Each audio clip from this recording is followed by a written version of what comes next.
Her Secret Agent Fake Fiancé. Christmas Fake Fiancé Romance Book 1.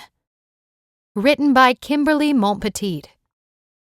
Narrated by Elizabeth Walker.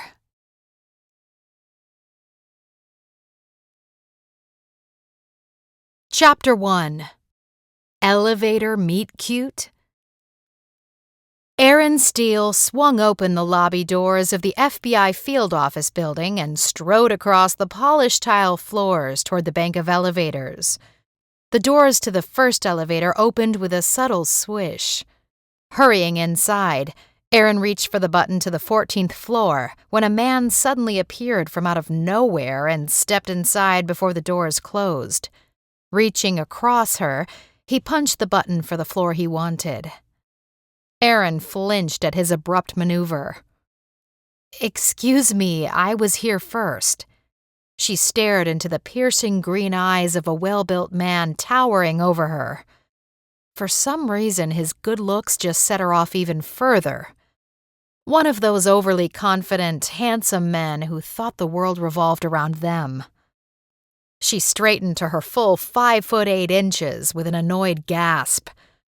Despite her silly attempt at intimidation, the man who had so rudely nudged her away from the elevator button was still almost 6 inches taller than she was. Erin noted that he was dressed in a tailored charcoal gray suit with a crisp white shirt and green tie that matched his eye color to perfection. He must think a lot of himself. A fashion model, most likely. Although what a magazine model was doing in an FBI field office was a bit peculiar. "Pardon me," she repeated. "I do believe I get first dibs at my claimed floor." He gave her a pleasant smile and pointed to the panel of floor numbers, which only seemed to irritate Erin further. "If you'll notice, we're going to the same floor." "No, we're not." Erin cut herself off. Sure enough, he'd pressed the elevator button for floor 14. "Looks like we might have an appointment at the same office," he suggested. "I doubt it. And I'm late, so please excuse me if I exit first when we arrive at the 14th floor," she added, worried about getting to her meeting on time. He merely smiled again. It wasn't so much condescending this time, but rather a little too self-assured, although she couldn't help noticing that he had fantastic dark hair that was soft and wavy, curling along his crisp white collar. Erin shook her head in an attempt to divert her traitorous eyes away from the gorgeous man. He was probably an ex-football player, a quarterback since he was remarkably trim and yet well-built, his bicep muscles bulging inside his suit coat sleeves. "Stop staring," she ordered herself, the jump in her stomach a dead giveaway of her attraction. But that's all he was, a nice-looking man bearing an air of conceit. Erin was tempted to pull out her cell phone as a distraction, but not even her emails or text messages could distract from the worry at the pit of her stomach. The unexpected meeting with her boss had her deathly curious. She was almost finished wrapping up a white-collar fraud case with a shell company that was used as a front for laundering money. Nothing new should be assigned until she'd turned in the final reports. "The 14th floor of a skyscraper is always a bit amusing, don't you think?"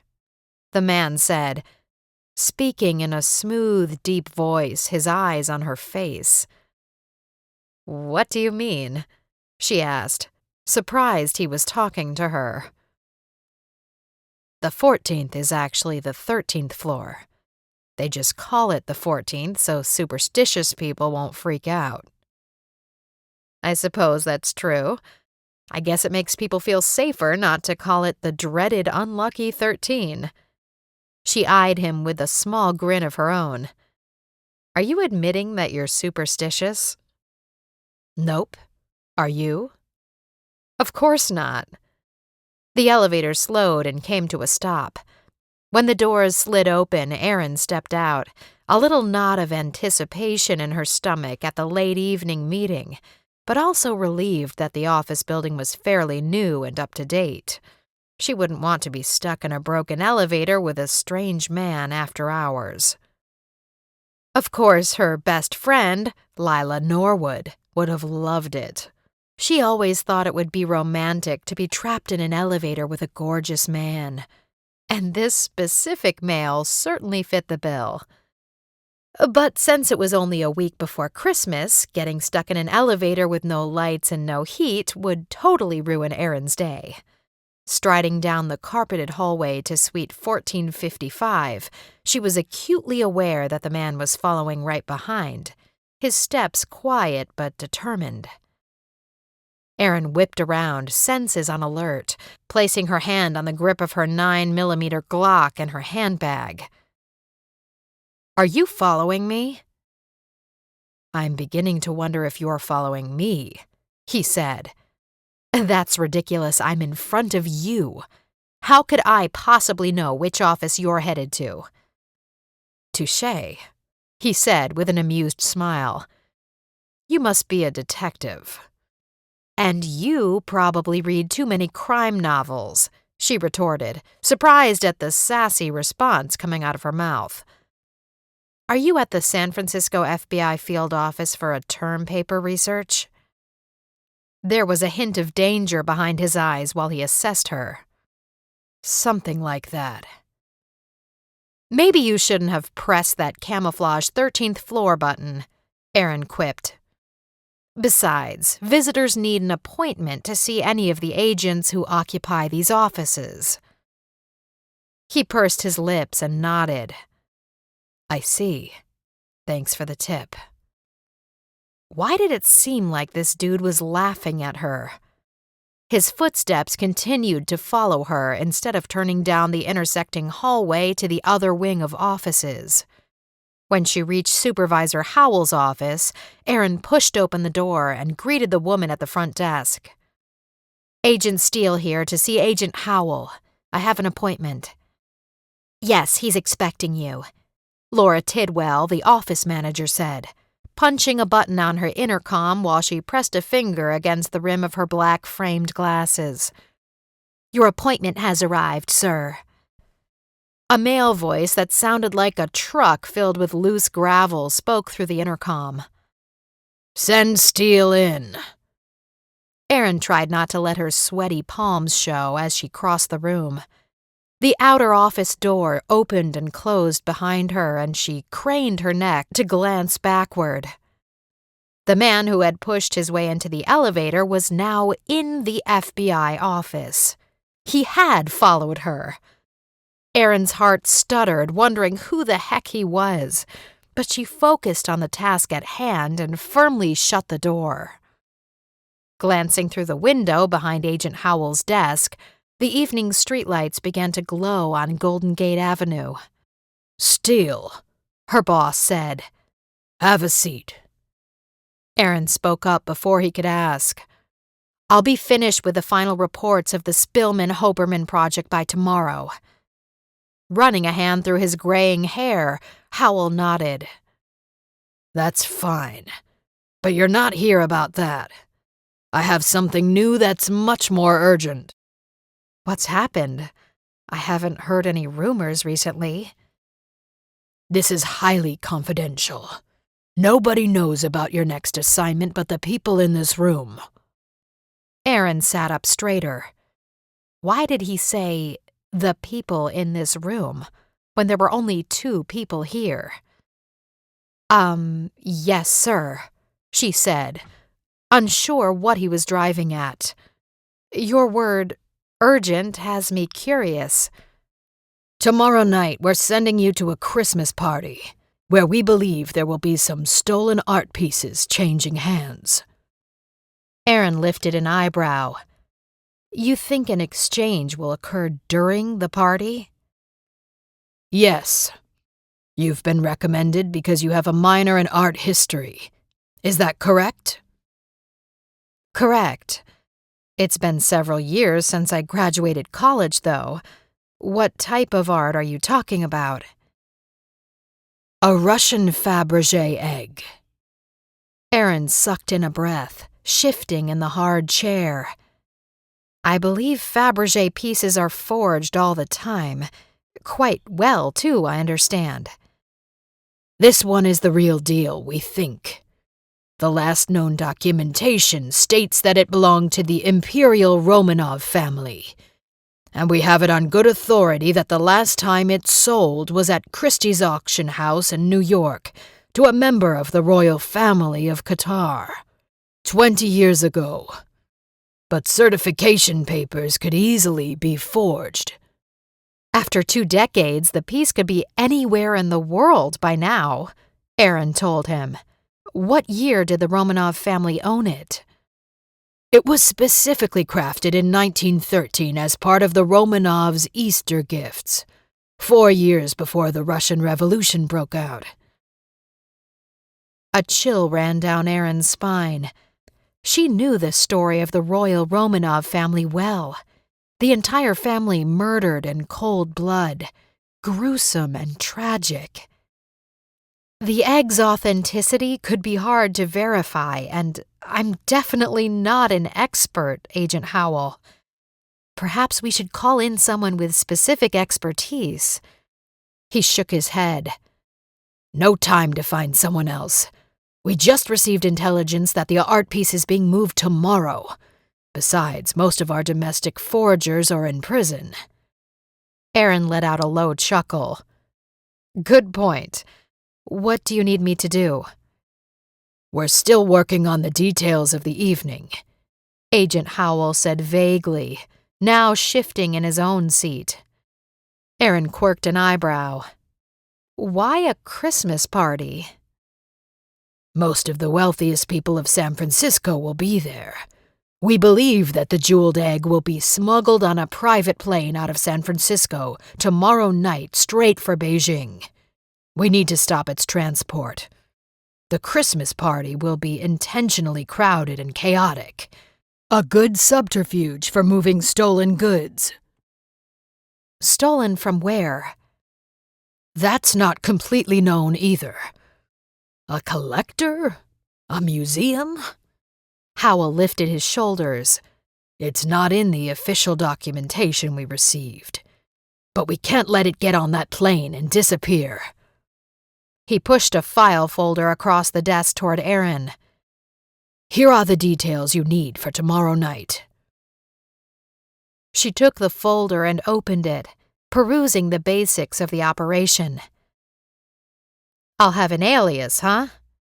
Cassandra Fairfax sounds fancy. You're a rich heiress from the oil fields of Texas. That will help you get into the vicinity of the art piece, wherever it's being kept on the estate. That's something we don't know either. You're posing as a potential buyer. I didn't think the Fabergé egg was for sale. It's technically not, but potential rich buyers will always intrigue the owner. If you can outbid the Minister of the Foreign Office of China. Yeah, right, Erin scoffed. I'm not sure even an oil heiress could outbid a foreign government. Unless she owned all of Texas. Some of those jeweled Fabergé pieces sell for more than $30 million. Her boss smiled. See, you do know more about the art world than you let on. Okay, I admit I like to keep up with it. It can be fascinating. So, she paused, lifting her eyes to Agent Howell. Where am I going to get a dress that will impress all the other millionaires at the party? My personal closet is woefully inadequate for an event like this party. A small smile crossed his lips. You have an appointment with a stylist tomorrow at 3 p.m. Erin tried to hide her dismay. Jeans and a knitted pullover were more her style. On her days off, she kicked off her professional black pumps and threw them in the back of her closet. That sounds like torture. Part of the job, Howell said simply. Here's the address of the salon. When you're finished, there will be a hired car to pick you up and drop you off at the party. I'm not sure I can pretend to be a fashion model for that many hours. Erin muttered under her breath. Fake it, Steele. She flipped the pages. So, who is this character listed on page 3? Marcus Romero? Is he some rich dude I need to intercept? He's your date. He'll be in the car to meet you at the salon. My date? Erin practically squeaked. I prefer to work alone. Come on, Agent Howell, a date? Seriously? The office door behind her opened and closed, but Erin didn't turn around to see who had entered because she was busy staring daggers into her boss. Agent Howell pushed back his desk chair. Please meet Braden Moretti. He will not only escort you to the party, but he will pose as your fiancé. Fiancé? She blurted. Sorry, not getting engaged to a stranger for this job. I draw the line at that. Besides, I'm not trained for undercover work. A fake engagement. A fake fiancé, Howell said with a grimace. Nobody will suspect a young couple in love and making eyes at each other. The other guests will think it's romantic, he added, using air quotes. Those words do not suit you, Erin said dryly. Her boss came around the desk, lightly touching her shoulder to spin her around. This is Agent Braden Moretti, your partner for tomorrow night, now known as your fiancé, Marcus Romero. Erin sagged against Agent Howell's desk, a gasp of surprise choking her. Braden Moretti stood just inside the office door, all 6'4" of him. Broad-shouldered and wearing that crisp gray suit that fit him perfectly. One eyebrow arched over deep green eyes as he threw her an impudent grin. No, Erin said, shaking her head. Unbelievable. This guy, her new partner and fake fiancé, was the same man who'd stalked her all the way from the lobby to the 14th floor in the elevator not 30 minutes ago.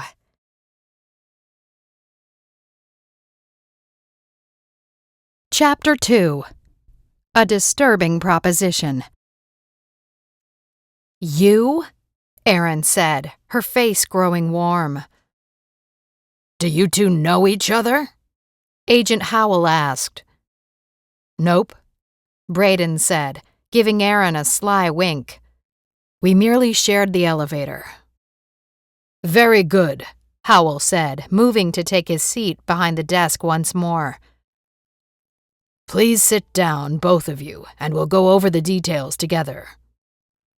Erin perched on the edge of her chair, her body buzzing with adrenaline. She wanted to turn down the case, but of course she couldn't. And she had to consider her own integrity. Somehow she'd have to make the best of it. But she and Braden Moretti were going to have to pretend to be engaged? How insane was that? Any chance we can just be friends or co-workers? She asked. I see no reason to go that far. Agent Howell shook his head. The Bureau thinks you'll be under less suspicion this way. A pair of lovers is always endearing to the rest of the guests, especially since you're not personal friends with the owner of the house. Speaking of the Bureau, Erin said, jerking a thumb at the man from the elevator. If Moretti works from this field office, why have I never seen him before? Howell cleared his throat. That's because he doesn't work through this office. He's not FBI. He's CIA. What? You mean as in Langley? That makes no sense. Howell lifted his eyes to Erin's. We're dealing with an international group that specializes in stolen goods and artifacts that spans the globe, not just domestically. Are you telling me that Moretti will be the lead in this case? Erin inwardly groaned. She probably should have been nicer in the elevator. You catch on quick, Agent Steele, Agent Howell said with a thin smile. Erin pressed her lips together. My personal opinion is that this is not going to work. Nobody at that party is going to believe that we're a couple, let alone in love and engaged. Why not? Because we don't know each other. Because we're not attracted to each other. Because... She stopped, not wanting to state the obvious. Braden Moretti smiled that practiced, annoying smile. Agent Steele and I sort of, got off on the wrong foot earlier. Well, get on the right footing, both of you, Howell said, his voice rising. That's an order. There's no time to start over with new agents. No time for silliness or hurt feelings. You're both professionals. Do this job or resign. Erin sat back in her chair. Of course, Agent Howell. We'll manage, somehow. Next to her, Agent Moretti was perusing the file. Will we be in disguise for this? No, Howell replied, but you'll have new names. Your identities will be as an engaged couple who come from a wealthy oil family, hence the party attire, and you're looking to begin an art collection. Having an art minor, Erin's background is already set up as someone who loves Russian collectibles. At first, we thought about portraying her background as a college student in a study abroad program at a Russian university. But since Erin doesn't know the Russian language, that won't be convincing. Obviously, she would have picked up some Russian language skills if she'd spent even 6 months or a year in Russia 10 years ago. There isn't anyone in this field office who can speak a smattering of Russian? Erin asked, hoping she could bow out of the assignment. Our last semi-fluent agent retired last year, and the CIA's Russian officers are out of the country on other assignments with higher value. This is a one-night job, so we're not pulling anyone else in just for this. He raised his eyes and stared at them meaningfully. You will be the most convincing engaged couple at the party, and that's an order. Besides, it's Christmas. Everybody is jolly and distracted, and a little bit tipsy. That's what our hosts are hoping for as well. Why do you say that? Erin asked. Drunk guests are often a whole lot of trouble. The details are in the file, but our hunch is that the host of the party is hoping to sell a fake Russian Fabergé egg instead of an authentic one and smuggle it out of the country. Erin gave a small grunt, her mind working. So we are to determine which one is fake and find the real piece, then stall the transfer until we know who's behind it? Do you want us to make arrests tomorrow night? Howell nodded. We'll have a SWAT team on standby when you give them the word. Braden Moretti spoke up. Who are you watching the most closely for arranging the fake? We thought it might be the owner of the house, the host of the party, but we're not positive. There will be a lot of high-profile billionaires at this shindig, so we're not ruling anyone out. Erin quirked her chin. So you want us to figure out who is facilitating the swap and figure out which Fabergé is fake in a few short hours? You want the moon, boss. Howell gave her a dry look. Read the dossier, memorize it, and then leave it in your safe at home until after the party is over and the job is accomplished. Braden lifted his head. This all looks pretty self-explanatory. Agent Steele and I can discuss any further details on our own. Erin pursed her lips, thinking of 1,000 things they still needed to discuss to make this job successful. Not to be impertinent, but tell me again who's the lead on this case? Agent Howell hesitated for a fraction of a second, but Erin noticed it. Moretti is. I just told you that. A small flash of irritation ran through Erin. Why? CIA always has the lead in international crime, you know that. In fact, they're the ones that came to us." Why didn't the CIA find another one of their own agents to be on Moretti's team? Her boss pursed his lips. "Because the FBI is always involved when a U.S. citizen is involved in a crime on our own soil. And you're the arresting officer, of course." Of course. Erin tried not to be annoyed to get paired up with CIA, who rarely, if ever, worked in the country. Her boss should have given her a heads up before he threw this case at her in front of Spook Moretti. At least it was only a couple of days, and most of the action was just one night, if there was any action. So where do I go to get dressed up for the party? Agent Howell pushed a piece of paper across the desk toward her. "Here's the woman's name and the address of the salon." Erin wished the stylist could come to her own apartment. Going to a salon was too much bother and unnecessary glitz. Normally, she was a wash-and-wear girl. Her hair was thick and wavy and only needed the occasional trim. Her makeup was simple because Erin was fortunate to have been born with pristine skin. Howell added, as if reading her mind, "We don't want any links to your real name or address. You will enter the salon as Erin Steele and leave as Cassandra Fairfax." Erin stifled a laugh at the pretentious name. When do I meet up with Agent Moretti after the salon finishes their torture session with me? A faint chuckle came from Moretti, but he didn't speak. Agent Howell sighed. "Moretti will meet you at the salon, and you'll figure out the details of your relationship on your own." So the details must not matter, Erin said.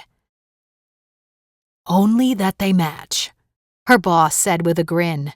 "Now get out of here and figure it out."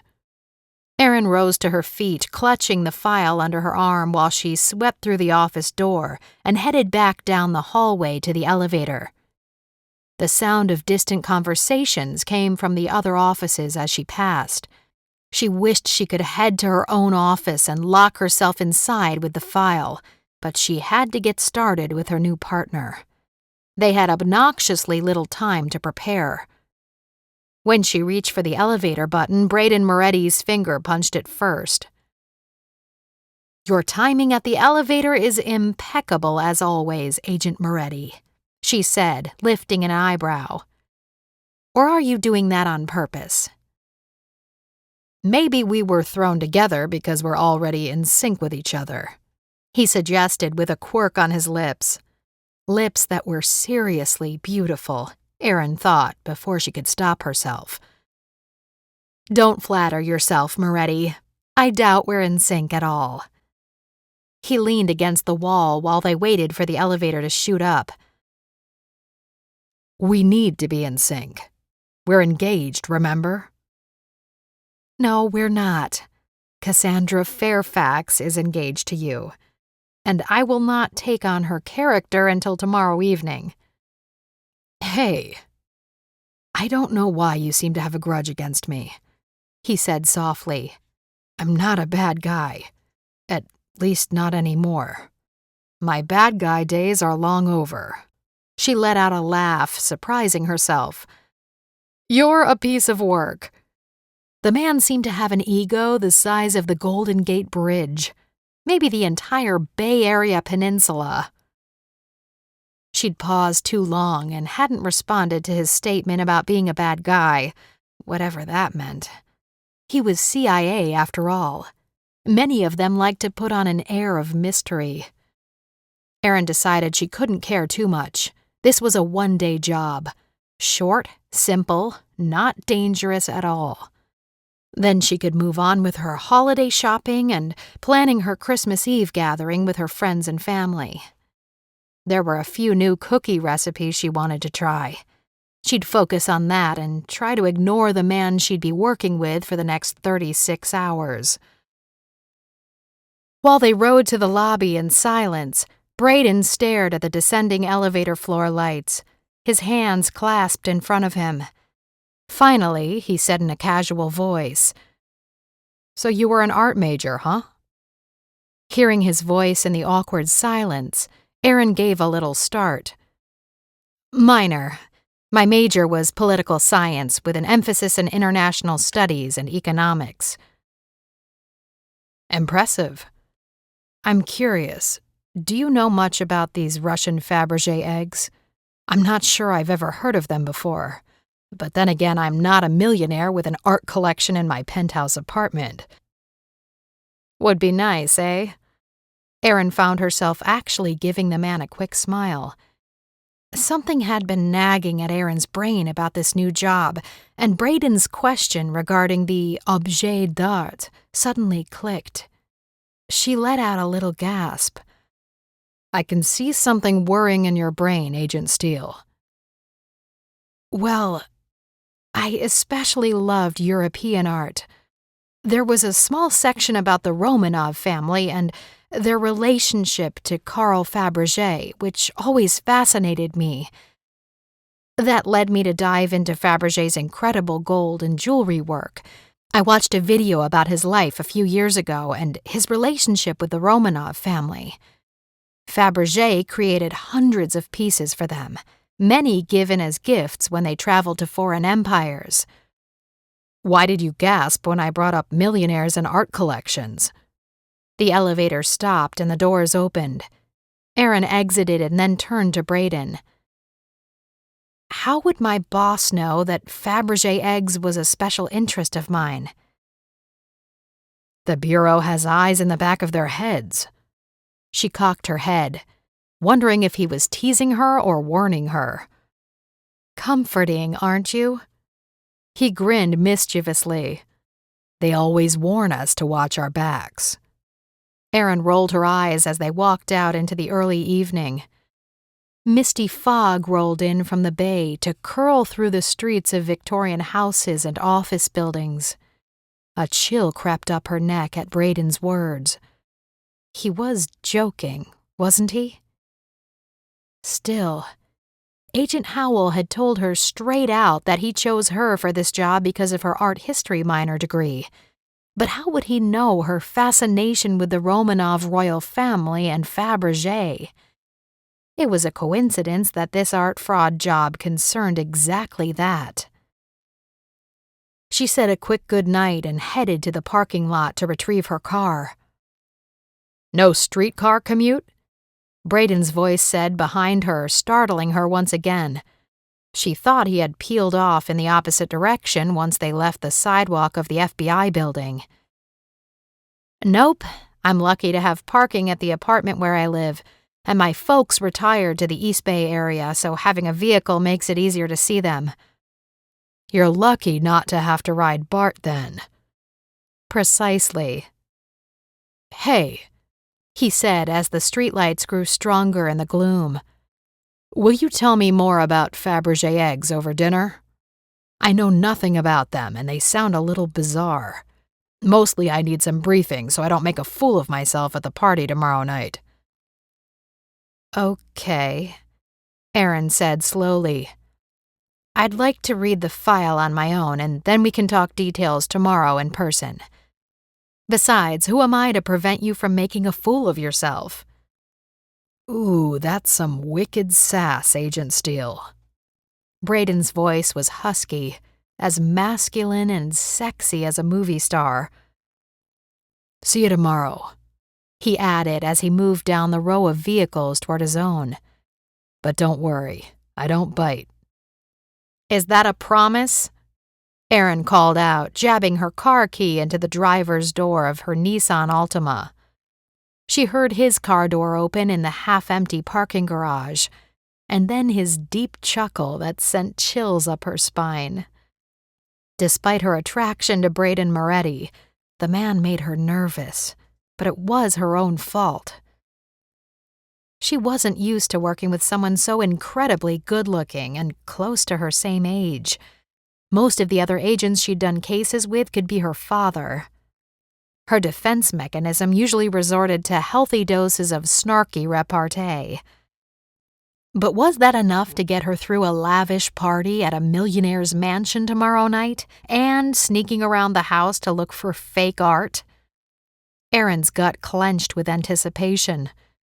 She and Moretti could very well be in danger.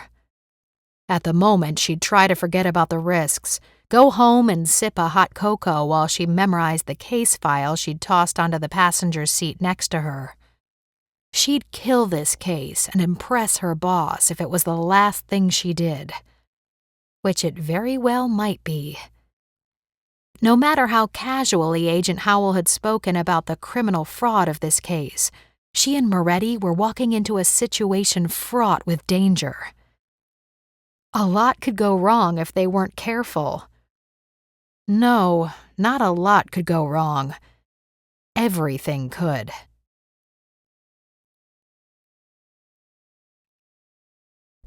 Chapter 3. Incognito Makeover. Warm sunlight poured through the window on an unexpectedly nice December afternoon, while Darla, the salon owner, spun Erin in the swivel chair to inspect her from every angle. "You don't do much with your hair and makeup, do you? But you have great features and great skin, so you're lucky." The woman leaned in to inspect Erin's face, her false eyelashes batting and a big grin breaking across her plump face. "When I get done with you, nobody will recognize you." "That may be the point of my being here," Erin said with a small laugh. Darla lifted her eyebrows and grinned. "Let's turn you into a runway model, Miss Fairfax," she added, her chuckle reverberating about the empty salon. "Or maybe an exotic princess." Erin glanced about the salon, wondering who the stylist was referring to when she called her Miss Fairfax. Then she quickly remembered that she was Miss Fairfax. "I place myself into your capable hands. I need some magic, too," Erin added, staring ruefully at her damp, frizzy hair and pale face. She'd been told to arrive at the salon straight out of the shower. "It's a good thing nobody saw me on the way over here. I'd probably scare my own friends." Darla waved a hand. "You look better than you think, and now that I see you in person, I have the perfect dress for your fancy party tonight." The next 3 hours, Darla spent blow-drying, straightening, and then using a big fat curling iron on Erin's thick dark hair. It was quite the process, and the technique was amazing. Her hair had big, soft waves that draped across her shoulders and framed her face in a sexy yet romantic way. "Goodness, my hair looks like a cover model for a fashion magazine," Erin breathed when Darla finished a final swirling curl that fell across one eye. Darla smiled. "I used to work for Marie Claire magazine eons ago in New York." "That's impressive. And gosh, I love my hair like this. Can I take you home with me so you can do my hair every morning?" Darla gave a casual wink. "That's what everyone says. But you can't afford me, sweet Cassandra. Not many can, since I charge $500 an hour." "Okay, then," Erin laughed. "I'll enjoy it for this one glorious night where I'll feel as beautiful as a runway model." "And you should," Darla emphasized. "It's fun to step into a world of glamour and wealth, even if we go home to a one-bedroom apartment in Daly City. After we do your makeup, then the fun part begins. Dresses, evening gowns, and jewelry to match. After you're dressed, I'll do a final spritz with the hairspray and fix any stray locks or smudges, so just stay relaxed." Erin didn't feel exactly uptight, but she wasn't exactly relaxed either. Despite the fun personality of Darla and the magic of getting dolled up, the hour of the party was counting down too fast. She was not a socialite, or rich, or skilled at making conversation. A plethora of nerves were definitely having a party in the pit of her stomach. Darla was a good distraction, though. She was a miracle worker with foundation, blush, powder, eyeliner, mascara, and highlighted her best features while downplaying her nose. "Now I really do not look like myself," Erin told her, turning her head from side to side after the stylist had finished outlining her lips, and then filling them in with a lipstick she vowed would last all night long. You look like you, just gorgeous and glamorous. I defy a single man at that party tonight to keep his eyes off of you. Your date will be fighting them off. Oh, right. Erin burst out with a laugh. Braden Moretti probably didn't want to be her date tonight any more than she wanted to be his. Besides, I don't want to bring attention to myself, she added vaguely, since Darla couldn't possibly know why she was attending this particular Christmas gala tonight. You'll look just like all the other wealthy society women. If you didn't, then you would stick out. Good point. 60 seconds later, Darla swiveled the chair around and announced, "This way to all the pretty dresses." The final hour together was spent trying on at least half a dozen dresses in every color and style, modest to slit sides and plunging necklines. I'm more of a modest girl. I don't even wear bikinis to the beach, Erin finally said. Gotcha. Darla had already taken Erin's height, waist, and bust measurements. She marched over to another rack and rifled through the glittering dresses. This is the one. I predict it. Erin gave her a smile and stifled a yawn. She never had predicted getting dressed up would tire her out so much. She needed a Coke, caffeine, maybe a few of them to get through the night. She'd ask Braden to get the limo driver to drive through McDonald's for their largest drink. Or maybe one of those 64-ounce drink with lots of ice at the gas station. And she'd make Agent Moretti go inside to fill it for her. The idea of it made her smile. Braden would probably refuse, and they could have another argument. Off to the dressing room with you, Miss Fairfax, Darla said, handing over the latest gown. When Erin slipped it on and Darla zipped up the back, she gasped out loud. The evening gown was a floor-length creation of red lame with a gorgeous gold sequin pattern that fit her body like a glove. The soft fabric smoothed sensuously over her hips and outlining her bust in the shapely bra that Darla had insisted she wear, so not a single line or ripple marred the picture. Long fitted sleeves ended at a point on the back of her hand. The skirt flared just slightly, swishing as she walked. Not too loose, but not too tight so she'd be able to run if circumstances warranted. The sweetheart neckline showed just the tiniest bit of cleavage without being too much. I am completely blown away, Erin breathed. Your figure is outstanding in this style and fabric. Okay, yes, Erin admitted with a grin. You work magic. I do feel like a princess. I predicted that you would look like $1 million, Miss Fairfax, Darla declared with a pleased smile of her own. No, $2 million. I don't feel like myself, Erin admitted. And please call me, Cassandra.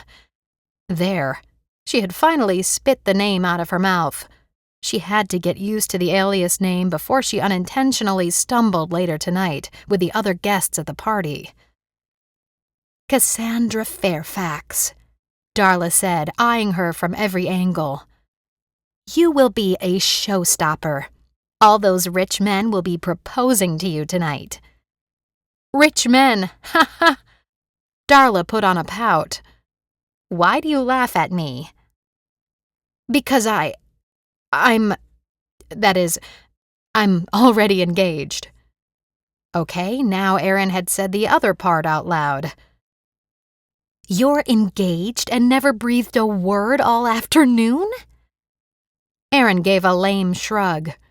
Congratulations! Darla squealed. That's so exciting! When is the wedding? Well, we're talking about next fall. September is always a good month for a wedding in San Francisco. That's true. Autumn is the best weather here in the Bay Area. No fog, no wind. Remember me when you want to get all dolled up with curls and diamond tiaras for your wedding day." Erin gulped. "I will, thank you. You've been very kind. And it's true that you must be the best hair and makeup stylist in the city." Darla chuckled, not blushing even a tiny bit. The woman knew she was good. "You may not thank me when you get my bill in the mail. Please sign here and verify that the address is correct." Erin took the paperwork with trepidation, wondering what address had been given to the salon owner. Her eyes perused the invoice with a nonchalant glance for Darla's sake. Immediately, she recognized that it was the address for one of the FBI safe houses in Sausalito. "Looks perfect," she said, steadying her voice at the price. $2,000 for hair, makeup, and the evening gown rental. Whoa. Okay then. The price made her aware once again of the gravity of the evening. She took one last look in the mirror, astounded at her changed appearance. "Bring it back in one piece," Darla said gaily, peeking out the window of the salon. Erin didn't want to ask what the cost of the dress was. Probably 10 grand. "I think your escort is here to take you to the party. A limo just pulled up." Butterflies shot into Erin's throat, straight from her stomach. This was it. The night was really happening. "Before I forget," Darla added, running into the rear dressing room once more and returning in seconds. "Here's your wrap and an evening bag to use. It is December, after all. Can't have you catching a cold." The woman placed a gold stole around Erin's shoulders and a glittery red evening bag into her hands. "I filled the bag with a fresh lipstick, the same color you're already wearing. A small pack of tissues and a secure cell phone." Erin slowly lifted her eyes to stare at the woman. Darla gave her a cell phone? "Your date tonight already knows the number," the older woman said softly, giving her a wink. "You?" Erin spluttered. "You know?" Darla shrugged with a self-deprecating smile. "Yeah, I'm actually retired from the force and returned to my old passion working disguises for agents just like you, Miss Steele. During the week, I'm a normal beauty salon owner." Laughter bubbled up in Erin's throat. "Oh my gosh, you knew all afternoon." Darla shrugged mischievously. "I told you I was good." "I guess so." "Hey, if you get into trouble or lose your partner in some way, just dial *999. I'll send backup, or a body bag, but we'll stay optimistic."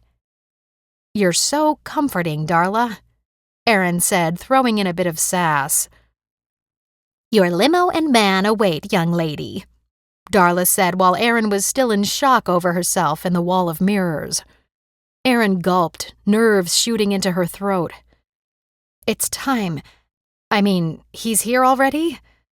Well, I know that, it's just, She paused to get a hold of her thoughts. "Quick, stand still." Darla pulled out a giant can of hairspray and had her close her eyes. She tweaked Erin's hair here and there, then sprayed again to hold it all in place. Finally, she placed a pair of dangly diamond earrings in her ears and a matching necklace. Erin protested, admiring the stunning jewelry. "No way. I won't be responsible for real gemstones." "They're a good imitation, aren't they?" Darla said with a chuckle. "They're not real, sweetheart, but jewelry completes you now. And believe me, every other woman will be dripping in jewels tonight. And they'll be fake, too. No millionaire heiress or wife of a millionaire goes out in her genuine jewels. Trust me, they keep the real deals in a safe." Erin let out a breath of relief just as Braden Moretti entered the salon. Chapter 4. Fake Wedding Plans. "Hubba hubba, baby," Darla muttered under her breath. "Is that your hot date, Miss Fairfax?" Erin couldn't answer her. She was gaping at the sight of Agent Moretti when he shut the door of the salon and turned to look at her. The man wore a black tux with a blindingly crisp white shirt, a deep red cummerbund around his waist, and a matching bow tie. Perfect for a Christmas party. Darla murmured again, "I wonder who dressed him tonight. Maybe I need to return to espionage service. If only I was 20 years younger." "Shh," Erin hissed, hoping Moretti hadn't heard the woman. She tried to remain composed, even though her face was probably flaming red. For a moment, neither of them spoke. They just stared at one another. Finally, Braden said, "That's you, Cassandra? Miss Fairfax?"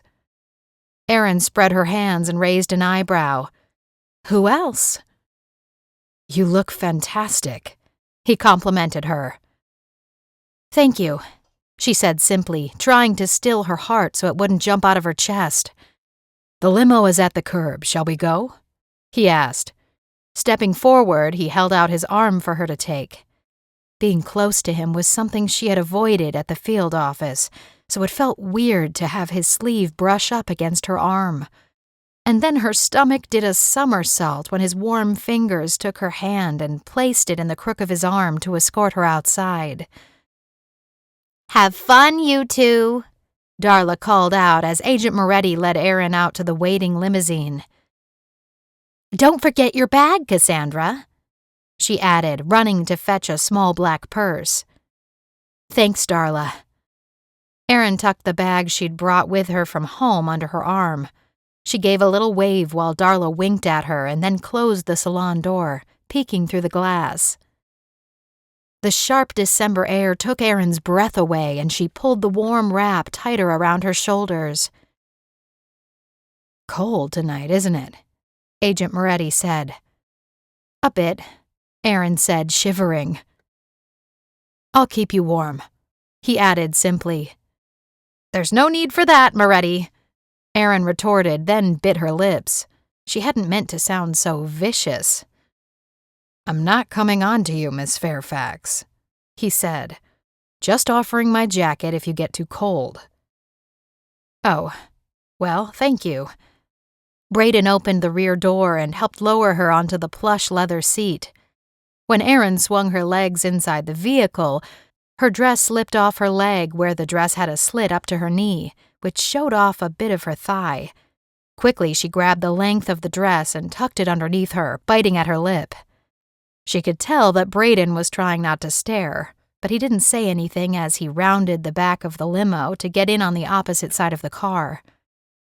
A moment later, he'd slid in beside her and shut the door. "Nice. The seats are heated." "I noticed," Erin agreed, leaning deeply into the toasty warm sofa bench of the luxury vehicle. "Sure beats my Nissan." "So what's in the mysterious bag?" he asked. "Well, this red one is my evening bag, and the black pack is my insurance." "Insurance, huh?" "Every girl needs a little bit of insurance. Don't worry, I'm leaving it in the limo for the evening." "Have your little secret," Braden said, grinning as he tapped on the glass between the front seat and the rear seat. The chauffeur pulled into traffic and began the journey to the Presidio neighborhood with its mansions and view of the San Francisco Bay. Erin stared out the window, drowning in the masculine scent of Agent Moretti. He was wearing a cologne that was yummy. She couldn't place it, but it was musky and sexy, and she wanted to lean into him and touch the skin of his face. Instead, she clenched her fists and tucked them under her legs so she wouldn't inadvertently do just that. "Hey, we don't have a lot of time. I'm assuming you read the file several times." "Of course," she said. "I think we need to use our aliases now," he said in a low voice, his lips barely moving as they drove under the passing streetlights. Those very nice lips that had caught Erin's eye yesterday. She purposely stared straight ahead. "I suppose we need to be on the same page ASAP so we get used to it, Agent." I'm Marcus tonight, my sweet fiancé. Erin sighed. Okay. Do you have to rub it in? Am I that repellent? He asked. Can I apologize to you again for starting off on the wrong foot? I'm truly sorry. Please forgive me. She gazed at him, surprised at the sincerity in his voice. I suppose I'm being childish about it all. I let you get under my skin yesterday. Marcus? We need to agree on a wedding date, Cassandra. Details so we don't get caught in a lie. How about September 21st? I told Darla at the salon we're getting married in September, because the weather is good then. He nodded. First day of autumn it is. I'll try to remember. He added with a wry smile. No orneriness, Mr. Romero. You have my word. Scout's honor. You weren't a scout. I was. Eagle Scout, no less. I was kind of an overachiever and got every single merit badge that was available. Ah, you just had to show up all the other boys, huh? He gave a chuckle. Something like that. How long have we been a couple? Where did we meet? Gosh, I hadn't thought about all that. Okay, let's see. How about we met on a blind date? That's good, because tonight does feel like a blind date. My old college roommate, Jake, knew your best friend. Lila, Erin supplied. So Jake and Lila set us up. We've been engaged for 6 months. Where did I propose? On a park bench at Muir Woods across the Golden Gate Bridge. Seriously? I love redwood trees. They're my favorite. You surprised me with a diamond engagement ring. It was my birthday. Which is? June 27th. He tapped his temple as if trying to memorize it all. Then he gave a small grunt. Almost forgot. I have a diamond ring for you. Braden reached into a pocket and pulled out a ring, glittering with a 2-carat stone and surrounded by rubies. Wow, that's quite a ring, Erin said. You shouldn't have, Marcus. Nothing's too good for my woman, Braden quipped in return. I'm surprised the Bureau sprung for an actual ring. They didn't exactly. The diamond is cubic zirconia, and the rest are red glass rubies. I think it was used for another job last year. Cheapskates, then, Erin said, her lips twitching. Braden grinned at her. So tell me, where will we get married? Still figuring that out. Okay, vague is good. We can say that we're still checking out potential venues. How about our honeymoon? Erin lifted her chin and gave him an impudent glare. Why is your mind going to our honeymoon? Because that's what men think about. Or do women ponder those things too? Of course we do, Erin retorted. Immediately, a second hot blush raced up her face. And Braden/Marcus added. Because the groom plans the honeymoon as well as pays for it. Now you're talking. Where are you taking me for our honeymoon? It's a surprise. Erin made a face. It has to be the coast of Italy, or else a Greek island. For a month. In a mansion. You're not picky. And you have expensive taste. I'll have to save for a year on my salary. We're rich oil millionaires, remember? He chuckled. Of course we are. And what do we do if one of those nosy guests wants to see us kiss? We tell them we're waiting for our wedding day. At that, Braden let out a belly laugh. You are quite the woman, Miss Fairfax. Cassandra, we're on a first-name basis now. Hey, Braden said, reaching out to touch her hand. We're here. Already? Erin took a deep breath. I'm not used to undercover or alias type jobs, you know. I hope I don't blow it. You'll be fine. Great, in fact. And remember, I want you to tell me more about the Romanov family and Fabergé Eggs. You're the historian, you know. That will be our conversation topic of the evening, while we're eating canapés and sipping champagne. Except I'm not big on champagne. We should have stopped for gigantic Cokes at the corner gas station to get us through the evening.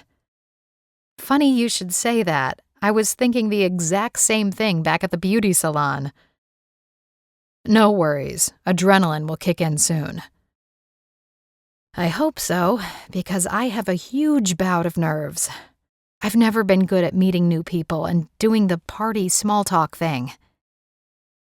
Before I forget, Braden said, you have your magic cell phone, right?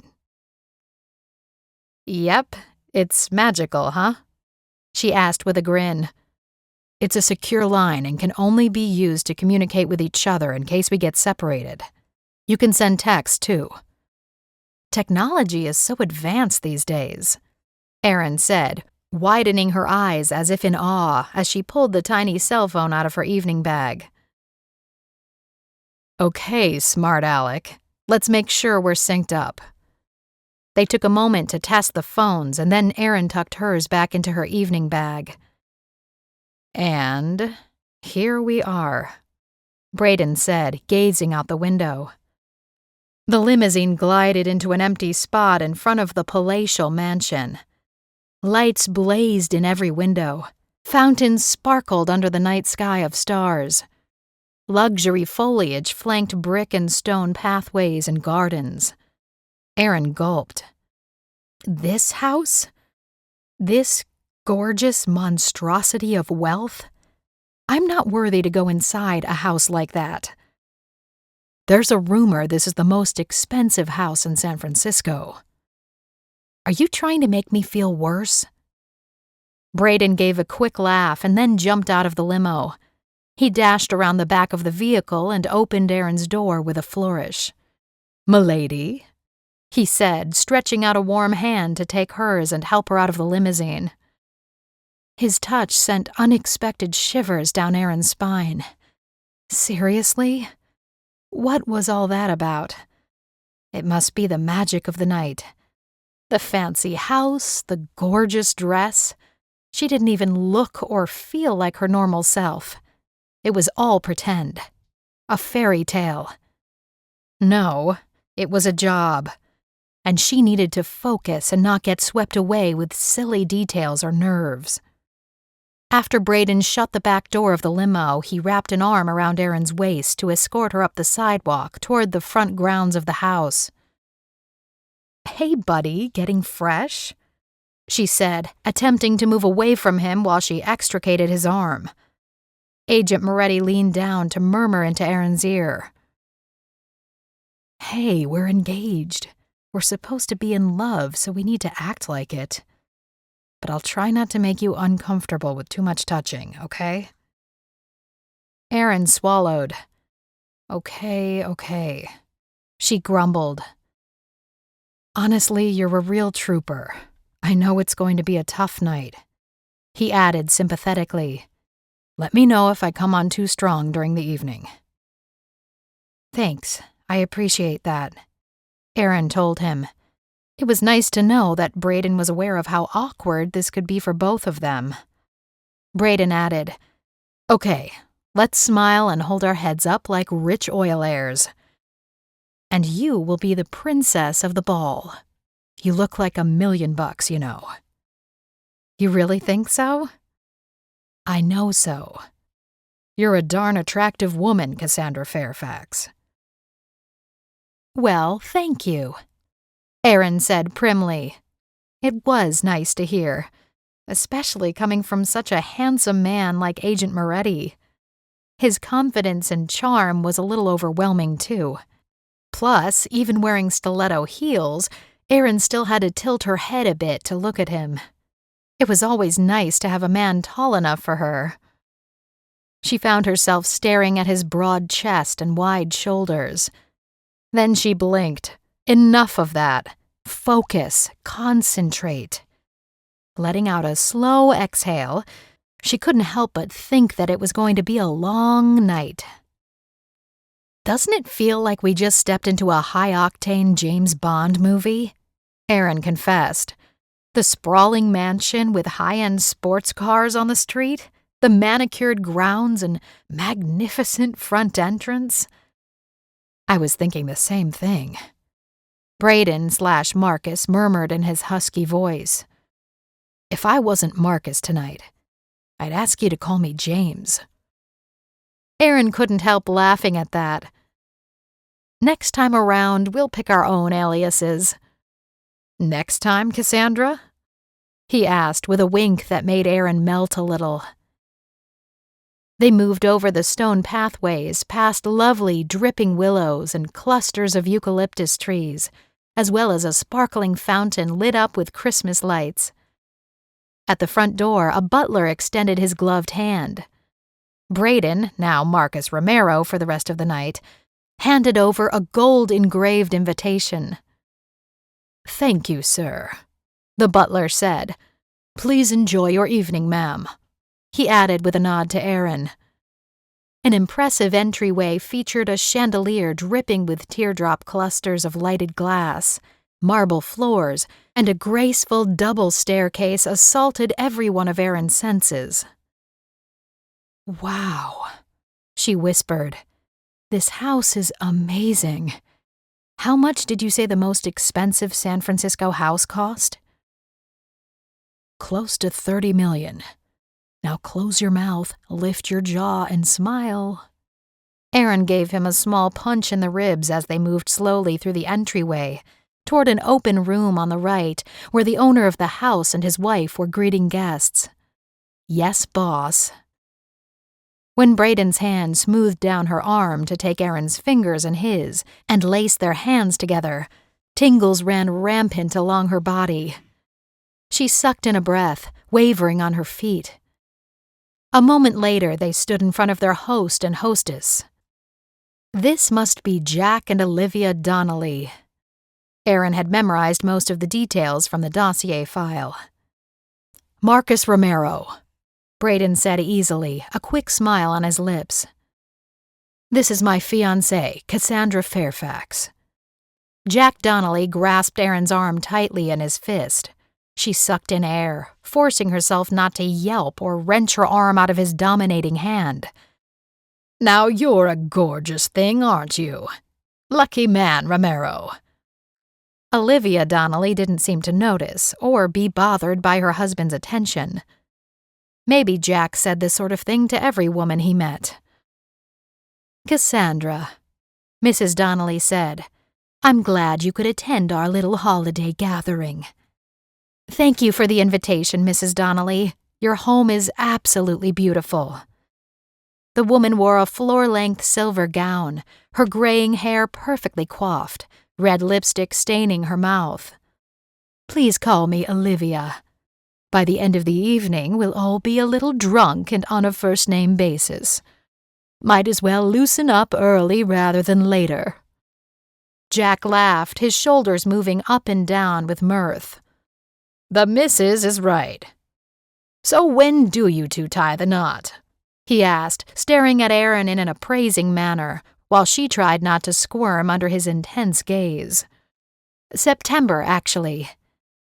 "Perfect month for a wedding," Olivia declared, nodding in approval while she turned to the next guests.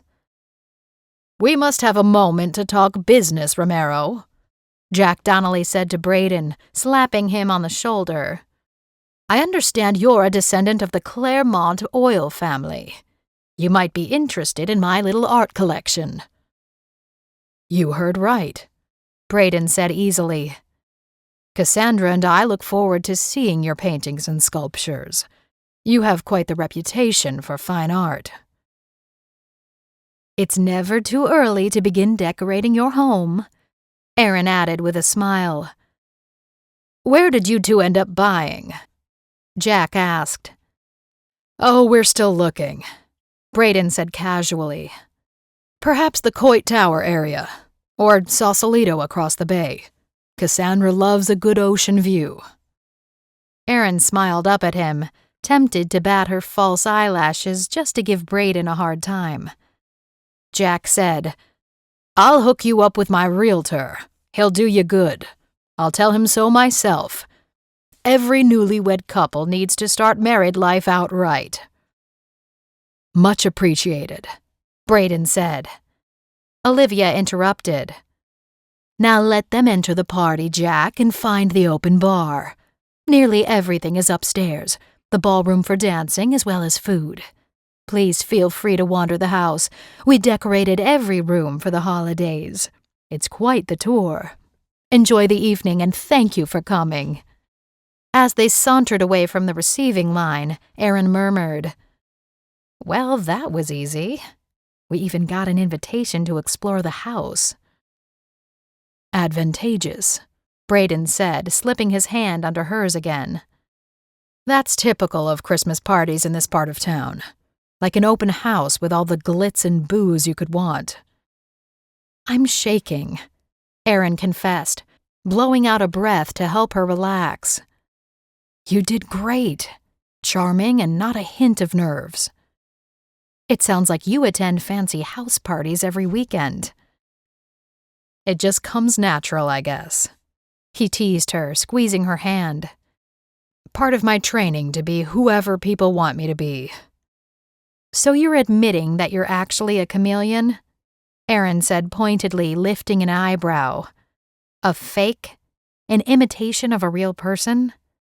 I wouldn't go that far, he said, amused. Wipe that smug smile off your face, she ordered. Shh, is that any way to talk to your beloved fiancé? Braden said in a low voice. Smile at the guests. Act like we're in love. You wish. Agent Moretti merely grinned as if her sharp-edged words didn't bother him in the slightest. You must have taken acting lessons or something. Erin growled under her breath. Well, I was the lead in Hamlet in high school. 11th grade drama class is such good training, you know. Erin pasted on a smile as she murmured a hello when they passed a few more guests on their way upstairs. Blowing out a quick breath, she added, I seem to recall in our notes that we're on a special list for a viewing of the artifact in question. That's right, darling, Braden said as another couple brushed past them on the curving staircase. Howell got it arranged somehow. We're to be retrieved at a certain point. We even have a shot at the private auction to purchase it. We come from wealthy oil families, after all. What's our upper limit for bidding? 10 million. Erin choked, and Braden patted her soothingly on the back, the picture of a solicitous fiancé. Are you okay, sweetheart? I'm fine. I suppose it makes sense. I've done my own personal research, and this particular objet d'art last auctioned 20 years ago for a little over 9 million. It's gotta be worth 3 times that now.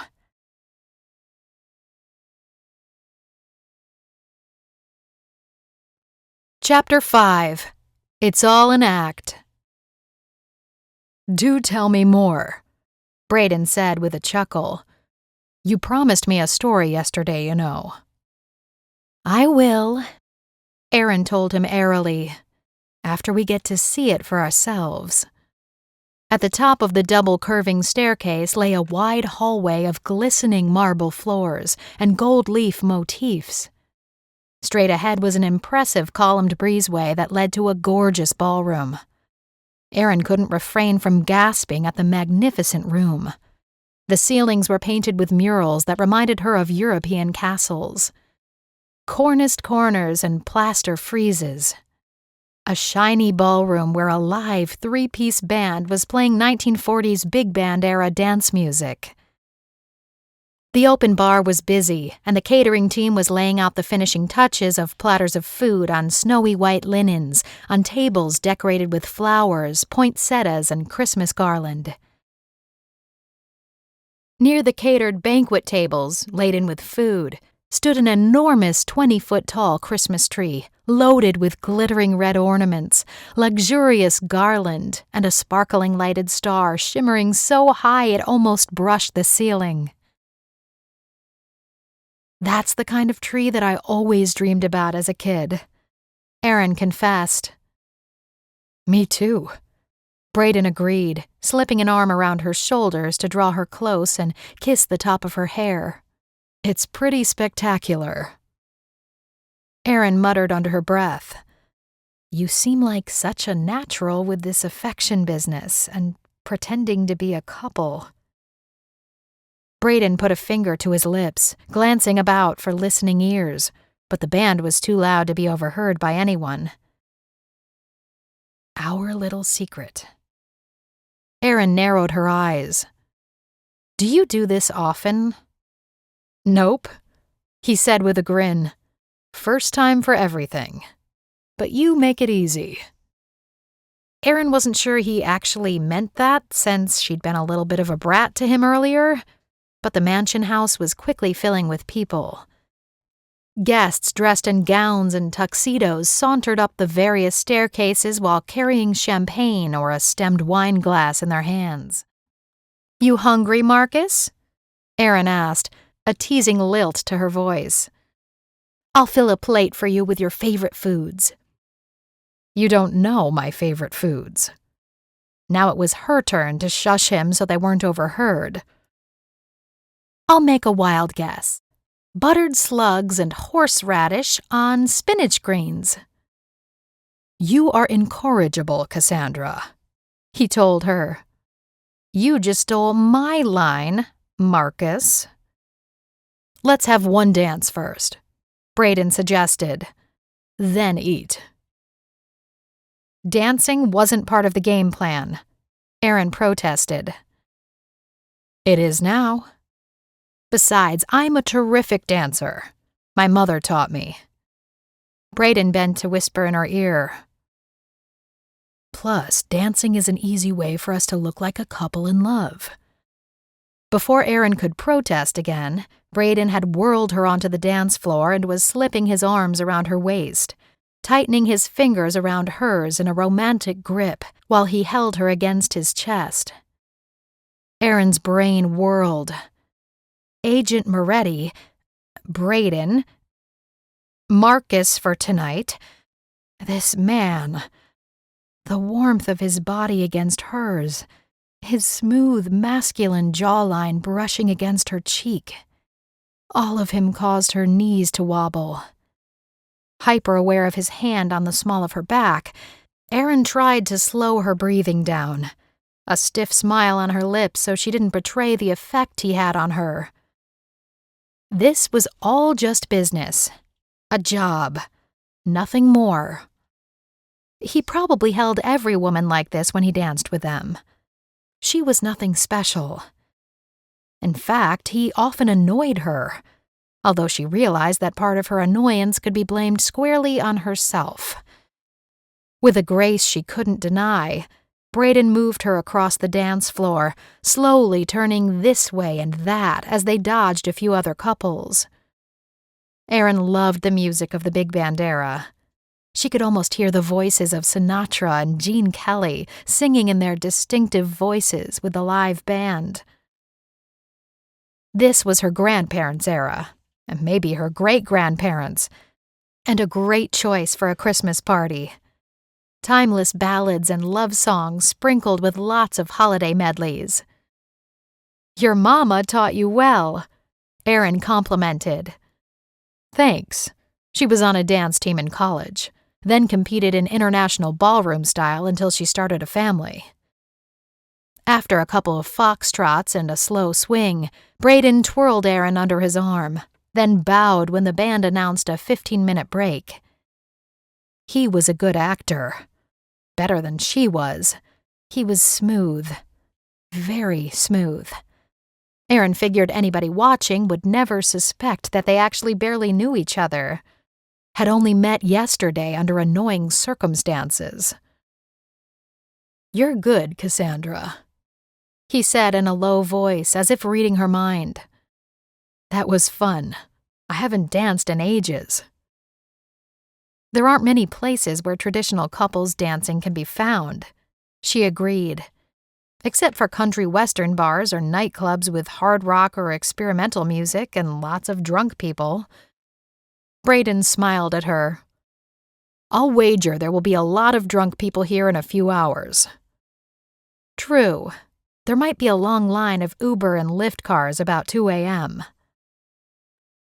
Aren't you two the cutest couple ever? A voice called out.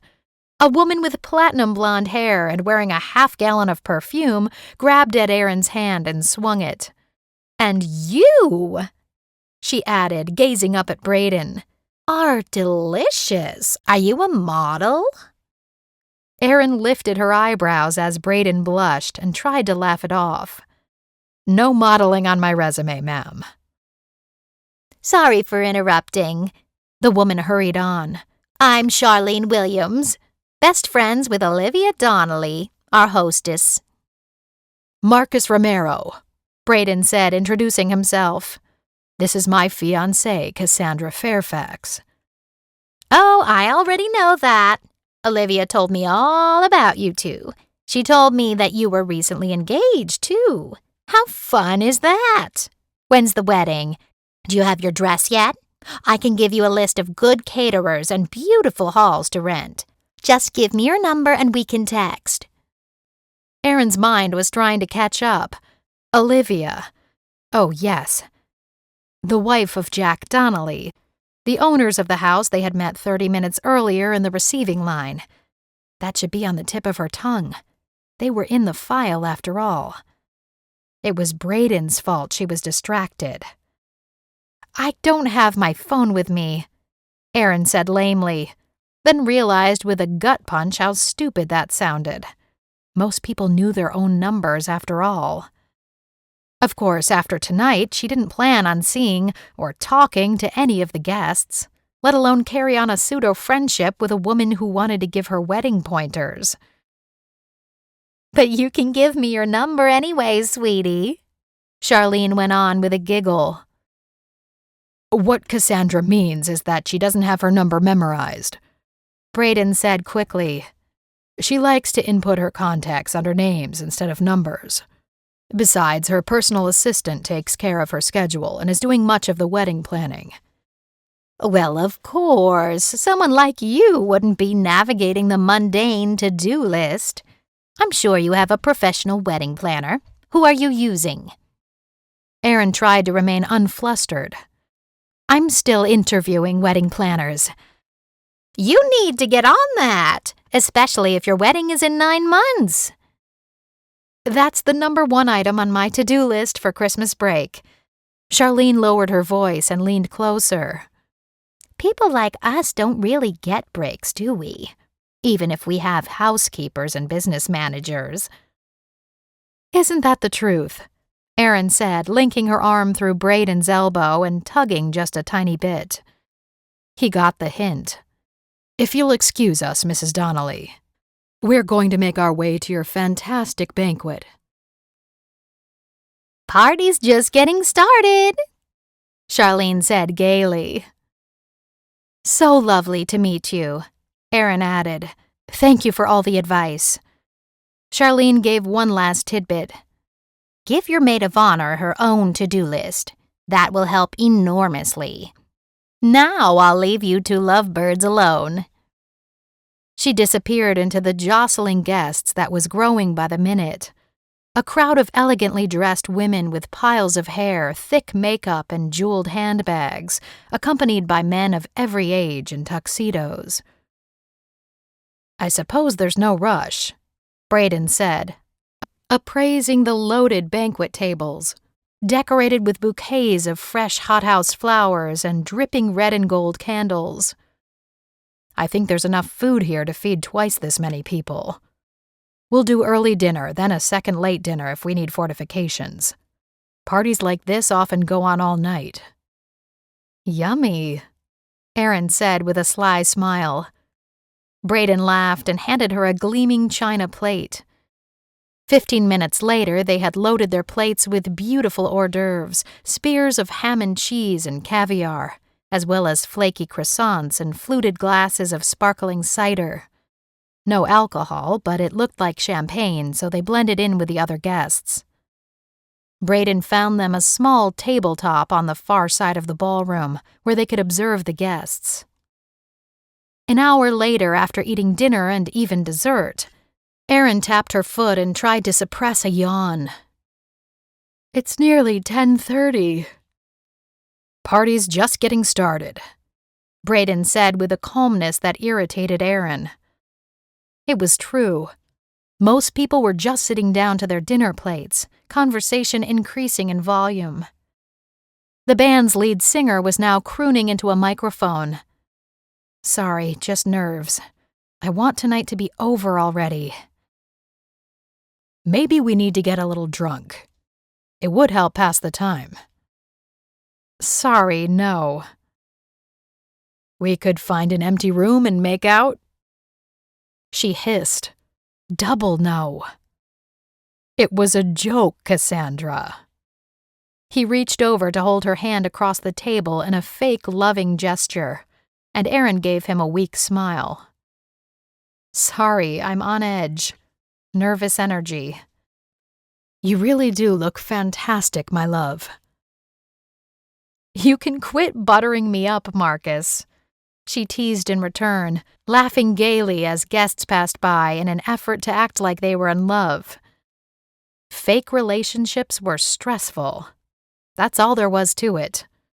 It might have been easier if she and Braden had known each other before. Although, maybe not. It might be even more awkward with a buddy/friend. One of the Donnelly House butlers suddenly appeared at Braden's elbow, speaking in low tones. "This way, miss. Sir. I'll take you now." Erin's breath caught. This was it.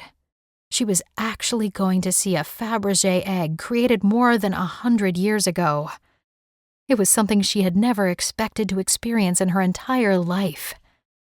If the egg was real, that is.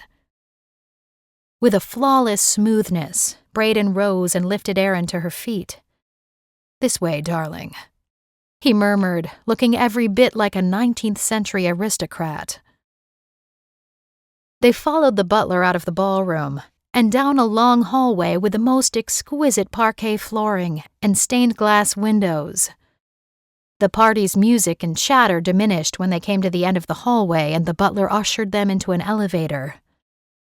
The doors slid closed and he pressed an unmarked button. The elevator shot up at least 2 stories. The mansion was a multi-storied Victorian after all. As if channeling her thoughts, Braden asked the butler, "What year was the house built? It's a magnificent piece of architecture." 1872, sir. Mr. Donnelly purchased the property 10 years ago and did quite a bit of remodeling. I agree that the refurbishing of the property was splendidly executed. The doors slid open and the butler held out his hand for them to disembark while holding the elevator door open. A quiet, carpeted hallway appeared before them. "Straight ahead, sir. Turn to the right at the end of the hallway and you will be directed from there." "Very good," Braden said. The butler and the elevator whooshed out of sight 3 seconds later.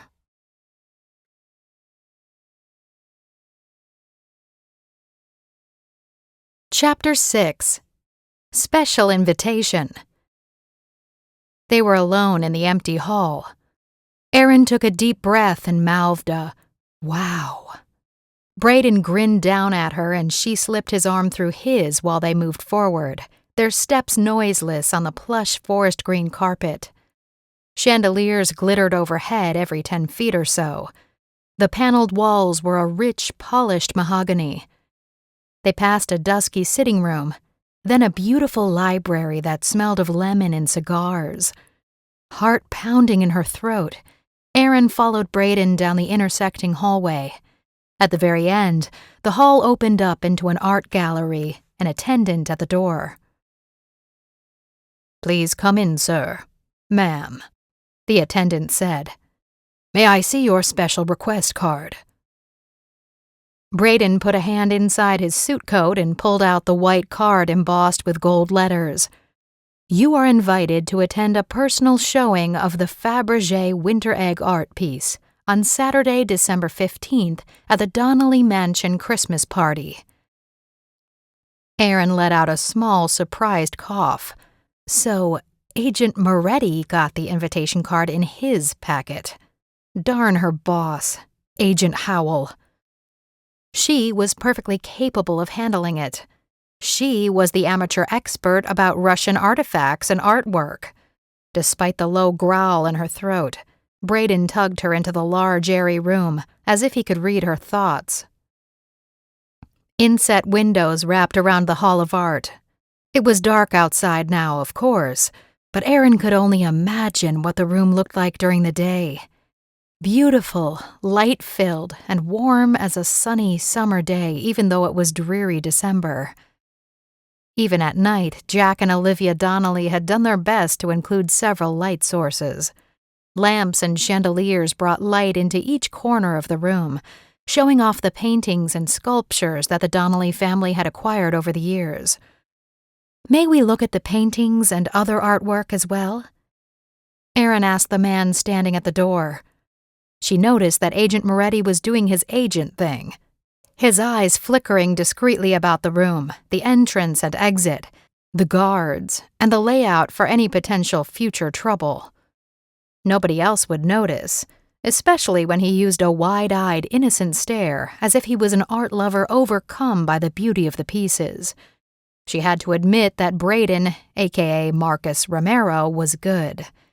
If she didn't know the telltale subterfuge and signs of what she was witnessing, she would never have guessed that he was actually scoping the place out.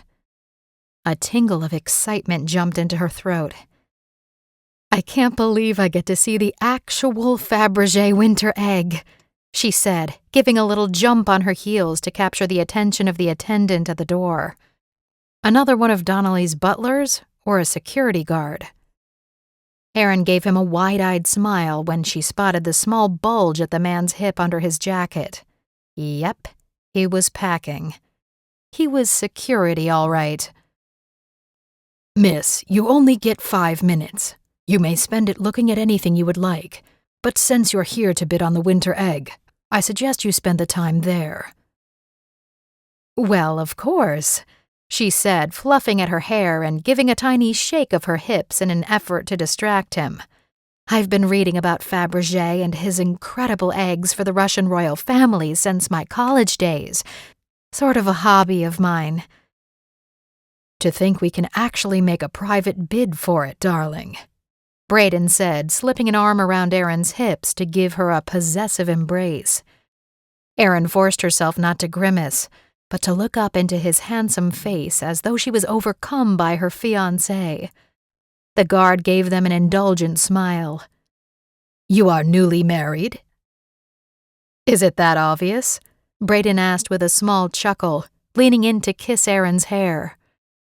"Not married yet," Erin said, lifting her left hand to show off her diamond ring. "We're engaged, though. It's so exciting." The man visibly relaxed, and Erin smiled inwardly. They were just two beautiful rich people gaga for each other and here to buy the art piece, if their bidding price won out at the end. "This way, miss," the man said, leading the way to the center of the room. They passed a few Italian sculptures, some cases of Egyptian jewelry and crowns, and even a Monet hanging under a special light of its own on the wall. Erin wished she had an hour to explore the room, but they were here for one purpose, and the clock was ticking. Not a moment later, they were standing in front of a tall glass case perched on a cherry wood pedestal. A snowy white linen covered the glass, hiding the piece momentarily. A gold plate placard attached to the stand read, "The Winter Egg, created by jeweler Peter Carl Fabergé, designed by Alma Pill, commissioned by the Russian royal Romanov family in 1913, The winter egg was an Easter gift from Tsar Nicholas II to his mother, Dowager Empress Maria Fyodorovna. The butler/guard lifted his eyes to Erin's face and gave a nod. Then he lifted the linen in one sweeping gesture. Erin froze in place, and time seemed to stop. Her heart skipped a beat as she sucked in a breath, unable to exhale for several long seconds. Tears pricked at the back of her eyes. The Fabergé winter egg was inches from her face. More breathtaking than she had ever dreamed. More exquisite than any jewel or artwork she had ever seen in her life, including the crown jewels in the Tower of London, or the paintings of Rembrandt at the Louvre that were so lifelike it appeared as though the people he'd painted would blink their eyes, jump out of the frame, and begin a conversation. The winter egg was over 5 inches tall and sat on a sculptured rock crystal pedestal that was formed to look like melting ice. The interior glass of the egg itself was engraved with sparkling silver to simulate ice crystals. Platinum-mounted rose diamond rivulets. The effect was of an icy cold winter day in Russia, like streaks of ice on frosted window panes. The egg-shaped structure opened perpendicular, cutting the egg in half lengthwise instead of through the center, so it opened up to show off a hollow and breathtaking interior. Inside the egg lay the hope of a new spring day.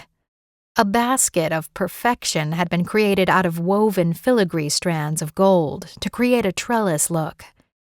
Inside the basket was a profusion of Russian flowers set with rose diamonds and wood anemones on a mound of moss created from gold. Each flower was carved from a single piece of white quartz with a gold wire stem and stamens. The center of each flower was set with a garnet. Some of the flowers were half open or merely a small bud, and the leaves had been carved out of nephrite as if emerging from a bed of gold moss. "Breathe, Cassandra," Braden whispered into her ear.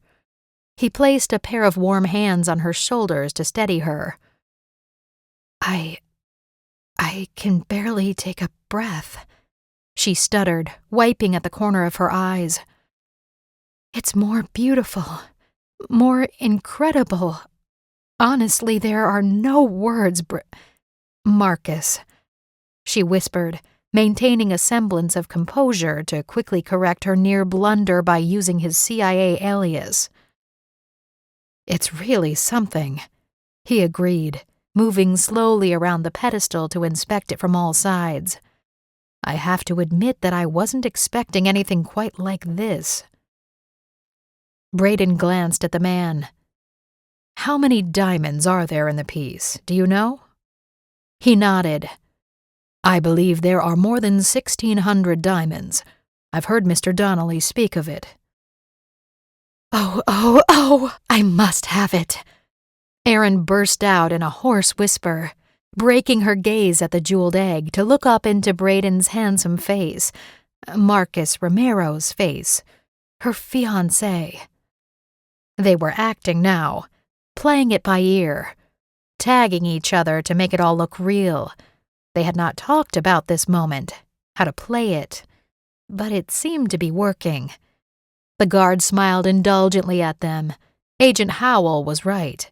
A fake fiancé relationship did make the perfect cover.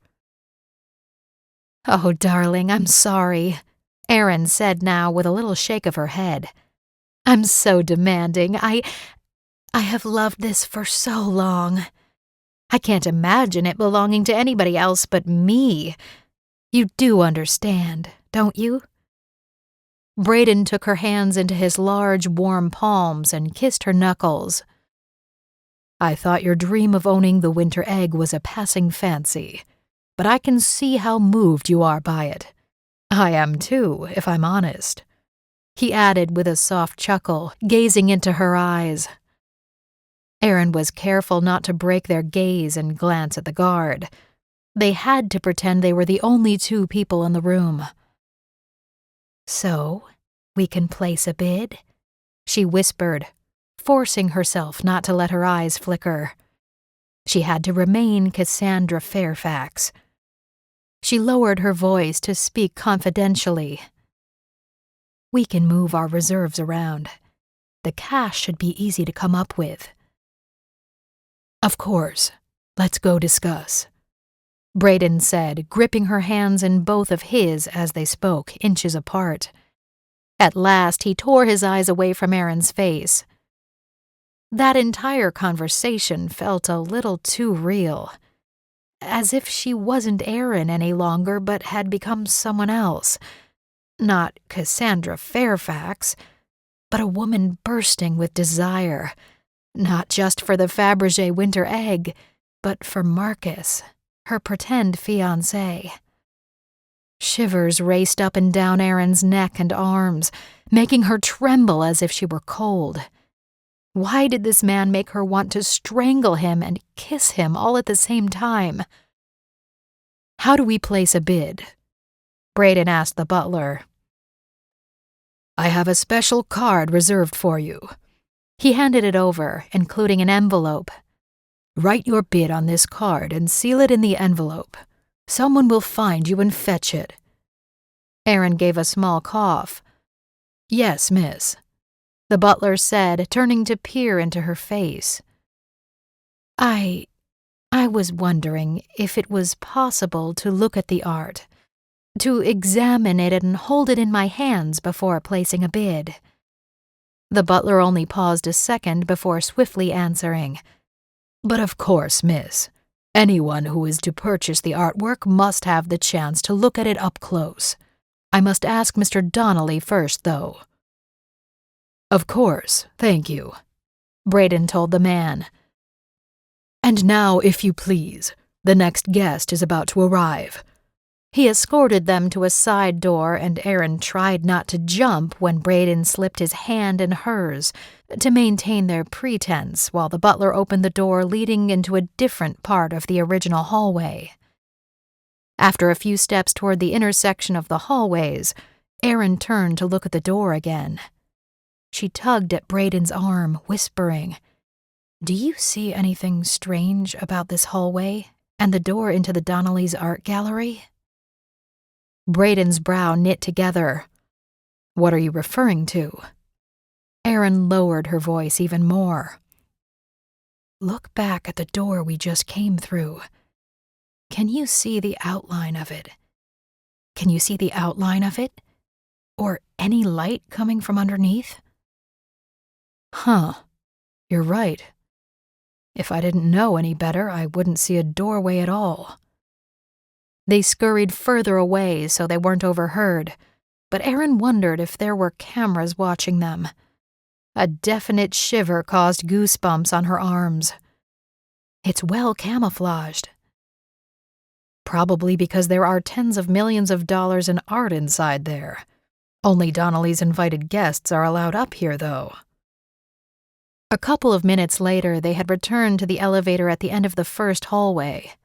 He's a paranoid man, not trusting at all, like most wealthy people, ha ha.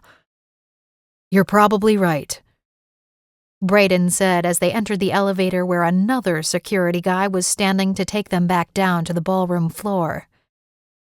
They were quiet during the ride, but when they reached the next floor and the doors swished open, the lights and music of the party engulfed them once more. "What's our next step?" Erin asked in a low voice.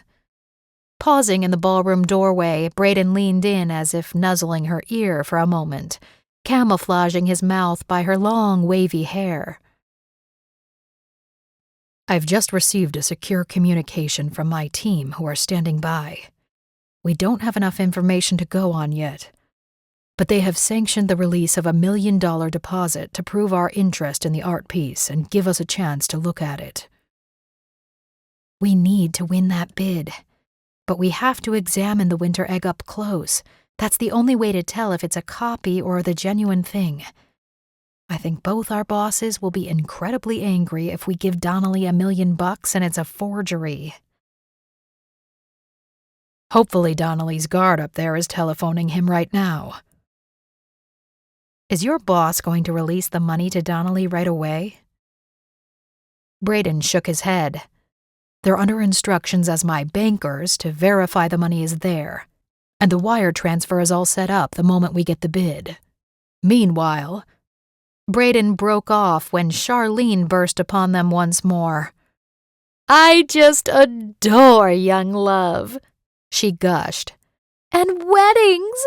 And did you know that you're standing under the mistletoe right this very minute? And you know what that means, you two lovers.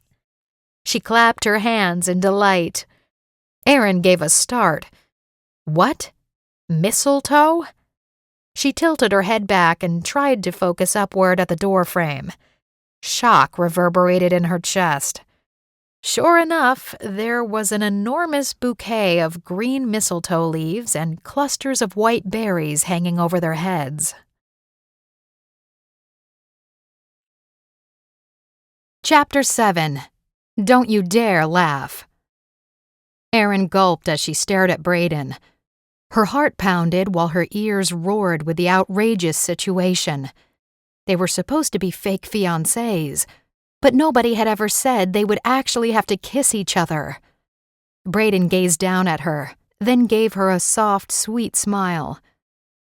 I think this calls for a kiss, don't you, Cassandra? No, no, no! Erin's mind screamed. How mortifying to kiss Braden Moretti. How embarrassing. They were colleagues, and too often combative colleagues at that. This woman Charlene was getting annoying. How could they accomplish their mission tonight with her hanging around? Worst of all, how would she ever live down kissing Braden Moretti while working their covert mission? And yet, every touch by the man tonight was spine-tingling and exciting. When he put his arm around her or held her hand, he was warm and friendly and protective. And now he was coming closer, bending over her, his face closing in on hers. He stuck a finger under her chin and tilted her face up toward his. A soft smile crossed his face, his expression filled with warmth and desire, but with a bit of tart, as if he were inwardly laughing at the situation. Don't you dare laugh, she hissed under her breath. Never, he replied, his breath sweet and spicy right before his warm, full lips met hers in a tender yet provocative kiss. Before Erin could think about what she was doing, her arms were going around Braden's neck, pulling him in tighter and closer, as if they had a mind of their own. Their bodies melded together, kissing over and over again while they tasted each other in kiss after sensuous kiss. Braden put a hand against the back of her head, holding her still, his large frame surrounding her like a sexy blanket. All of a sudden, there was the sound of clapping, and one of the male guests let out a whooping cheer. Erin broke the kiss and leaned backward. Her eyes went cross-eyed, her brain turned to mush, and her body became limp. But Braden continued to hold her in his strong arms so she didn't fall over. Hands down, that was the best kiss she'd ever had in her life. Of course, she'd never tell Braden that. How utterly sweet and romantic, Charlene crowed, clapping her hands. A few of the woman's friends gathered around, and the sound of applause echoed in the high-ceilinged ballroom. Braden straightened, kissed Erin on the cheek, and then took her hand in his again in a warm clasp. Okay, show over, he called out good-naturedly. It's not Christmas without mistletoe, Charlene said with a trill in her voice. Cassandra and Marcus make a beautiful couple, she added. They're getting married, did you know? Erin gave a tight smile, trying desperately to appear nonchalant. Let's dance again, Braden suggested, rescuing Erin away from the gawking and tipsy guests. 5 seconds later, they were away from the enemy doorway with hanging mistletoe, disappearing into the now crowded dance floor. So why did Erin feel a stutter of disappointment in her chest? Thanks, Erin muttered, unable to look Braden in the eye. I'm so embarrassed. We really stepped into that one. Makes it all the more real, though, doesn't it? Makes what real? That we're engaged. In your dreams, Romeo. Hey, a guy can dream, he said, laughing at her. Don't you dare laugh at me, Erin ordered, her eyes widening with a ferocious glare. Careful there, my beautiful fiancé. We can't look like we're fighting. Oh, shut up, she said with a light giggle. He merely tightened his arm around her waist, leaning into her hair and swaying to a slow foxtrot. Hey, I like this song, and you're wearing red and gold, so it's perfect. The band was playing the romantic song Lady in Red. Don't get fresh with me. Sorry, I think I already did. Only out of necessity. Braden pulled back slightly, a hurt look on his face. Hey, it wasn't that bad, was it? I'll plead the fifth on that. All right, suit yourself. I thought it was pretty spectacular, actually. Was he saying that to get a rise out of her? Needling her? Was he making fun of her? Did he really think their kiss had been spectacular? Erin's brain was scrambled, her lips still tingling from the sensation of his mouth on hers. It was spectacular, but she wasn't going to tell him that. Do you want to get slapped? Nope, not at all, Miss Fairfax. Maybe a second chance in the limo on the way home? Erin could only growl. Although he looked so innocent and boyish, she was trying not to laugh. Drop it. We'll stop talking and enjoy the song. Come on, keep dancing with me, he coaxed. They were quiet for a few moments while they moved around the dance floor. Braden Moretti was a good dancer, smooth and easy to follow. Erin couldn't stop thinking about his lips on hers, that wicked, powerful sensation she had felt with Braden's mouth on hers. The sensation his kiss had stirred in her belly just about knocked her over. Those big green eyes gazed into hers, and she wanted to touch Braden's dark, wavy hair. His wide shoulders and broad chest held her in the most disarming manner. Darn him. He was getting better looking with every passing moment, and she was finding herself drawn more and more to him. Braden's cheek brushed against hers, and he whispered, Do you have a boyfriend I should be afraid of, Miss Fairfax? Especially after that amazing kiss. That's a question we never discussed. A catch tickled at Erin's throat. No, not for a long time. She whispered back. What happened? We met at Quantico, then got assigned to different field offices. Our long-distance relationship lasted for a year, but got too difficult, and we grew apart. And my family went through a really horrible time 3 years ago. I apologize. I didn't mean to get personal. You don't need to talk about it. I just wanted to save myself a busted jaw if you had a boyfriend lurking in the background. I appreciate your thoughtfulness, Erin told him slowly, testing her emotions and her heart, but there was no lingering feelings over Spencer Reynolds after 2 years since they went their separate ways. At the moment, that kiss with Braden under the mistletoe had sent her head and heart spinning in ways she'd never felt before. That was the most confounding thing. Confusing, and yet so delicious, too. Quickly, she tried to lighten the mood. So tell me, what cologne are you wearing tonight? It's familiar, but I'm so discombobulated I can't remember what it's called. Brute aftershave. An oldie but a goodie. She cocked her chin at him. Did you wear that on purpose? I usually wear it. Why? Brute cologne is made by the famous Fabergé company. That's why. Fabergé Brute. The essence of a manly cologne. She added just to tease him. Seriously? I never paid much attention. It must be in my subconscious then. Or I have exquisite taste. Or it's a secret code. She lightly punched his arm. Or all three. I suppose we're both really into the significance of Fabergé tonight, huh? Let's get another dessert and find a table, because you promised me the story of Fabergé eggs and the royal Russian family. You honestly want to know? I do. I'm even more curious after seeing the winter egg for myself. Braden led Erin off the dance floor, and they found a small corner table away from the music, before heading to the banquet tables to pick out their desserts. A few minutes later, they brought back small china plates of cheesecakes, petit fours, and drizzled pastries, as well as tall goblets of ice water. After all the dancing and kissing we've been doing, we need a breather, he said, glancing at her as if to see if he was getting a rise out of her. Not funny. He held up his hands.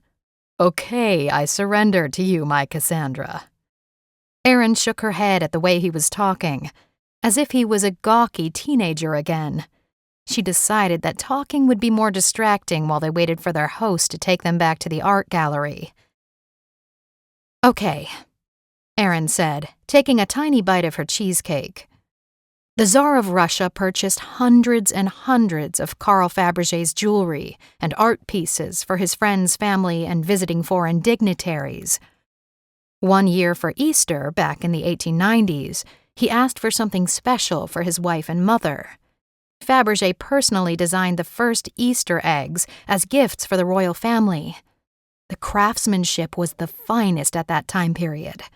Still some of the finest ever produced in the history of gold and jewelry making.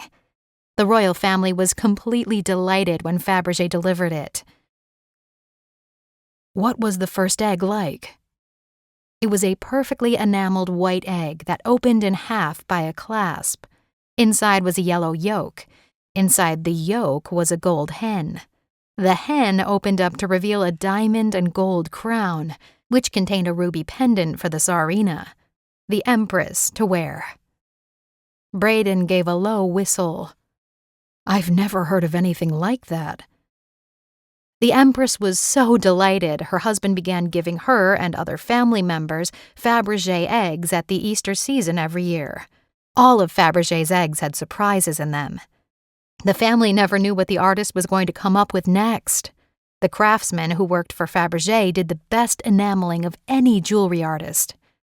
They had a special method of layers upon layers of glazing, often in multicolors, that they fired in their ovens.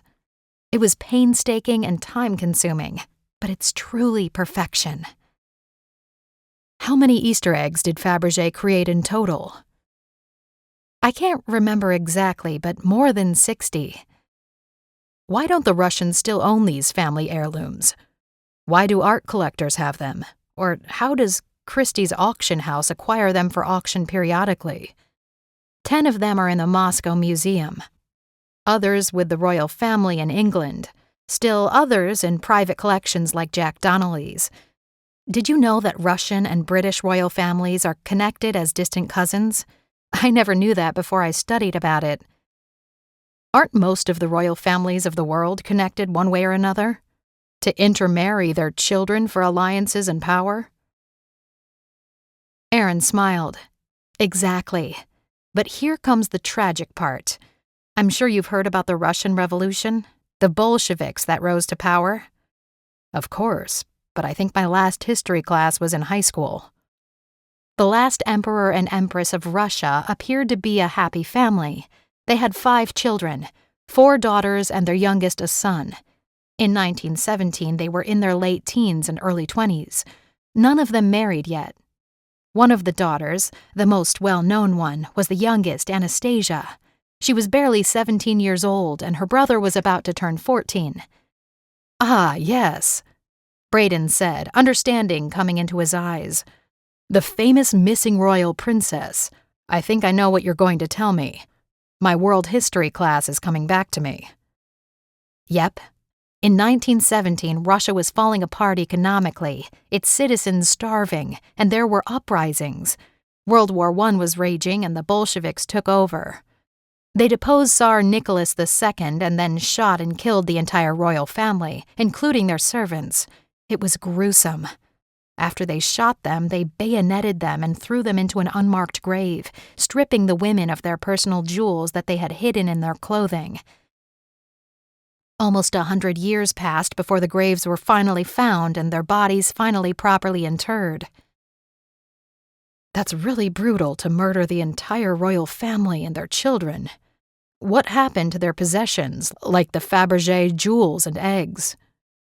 Erin bit at her lips, and Braden's eyes flickered to her mouth. She tried to ignore the flutter in her chest. They were robbed. Anything of value in the palaces were stolen, sold off, auctioned, passing from one hand to another over the last century. There are still a few of the original Fabergé eggs missing. Now I know why they're so valuable and sell for millions, Braden mused. Not only fine artwork, but so rare. Replicas of the eggs are crafted today. It's possible to buy one for not a whole lot of money, but there are those that try to sell fakes for millions. It's quite an enterprise. I've read that Russian fakes are big business around the world. Ah, here you are, Miss Fairfax and Mr. Romero, Jack Donnelly said, leaning over the table and gripping the back of Erin's chair. His dark eyes seemed to bore into hers, and she clutched at her fork with tight fingers. Had the man overheard their conversation? Had they said anything that would implicate their reason for being here? She glanced at Braden, and he smiled at her reassuringly. "Good evening, Mr. Donnelly," Erin said with a smooth smile. "I hope that seeing you is good news?" "I do have good news. Your deposit check has gone through without a hitch, although there are several other guests who are bidding as well. But I have granted the bidders to have an up-close and personal experience with the winter egg." "That's wonderful news," Braden said. "Except for the part where we need to outbid anybody else." He added with an easy smile. "Very true," Jack said with a sly grin, as if they were sharing a private joke. "If your bid is large enough, the Fabergé is yours, of course," he added. "And now you may hold the wondrous egg for yourself. Follow me." Erin slipped her arm through Braden's elbow and found herself walking behind Mr. Donnelly to retrace their steps upstairs and back to the art gallery. All was the same, except this time there were several burly men in suit coats standing guard in the hallway, and another 3 inside the gallery itself. Creepy prickles ran up her neck. Was this Jack Donnelly's way of showing a strong force? A message that he had his security people in place in case of any shenanigans? Did he know who she and Braden were? Surely not. There was no way he could know. Their aliases were watertight. Braden caught her eye and gave a nearly imperceptible nod as if they were thinking the same thing. Was Donnelly merely paranoid when it came to a $10 million piece of art, or preparing to do something illegal? A tall, thin man wearing a dark suit and butler attire came forward to greet them when the door was opened. His evening clothing was impeccable, his hair a salty gray. This was not the same man they had seen an hour earlier. "Ah, welcome, Miss Fairfax and Mr. Romero," he said in a cultured British voice. Erin wanted to nudge Braden and snicker over the man's butler voice. Did they go to butler school to learn that?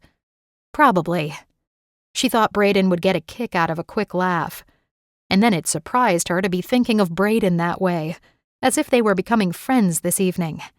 What a strange idea that was. In fact, now that she thought about it, it felt like she and Braden had known each other longer than 24 hours.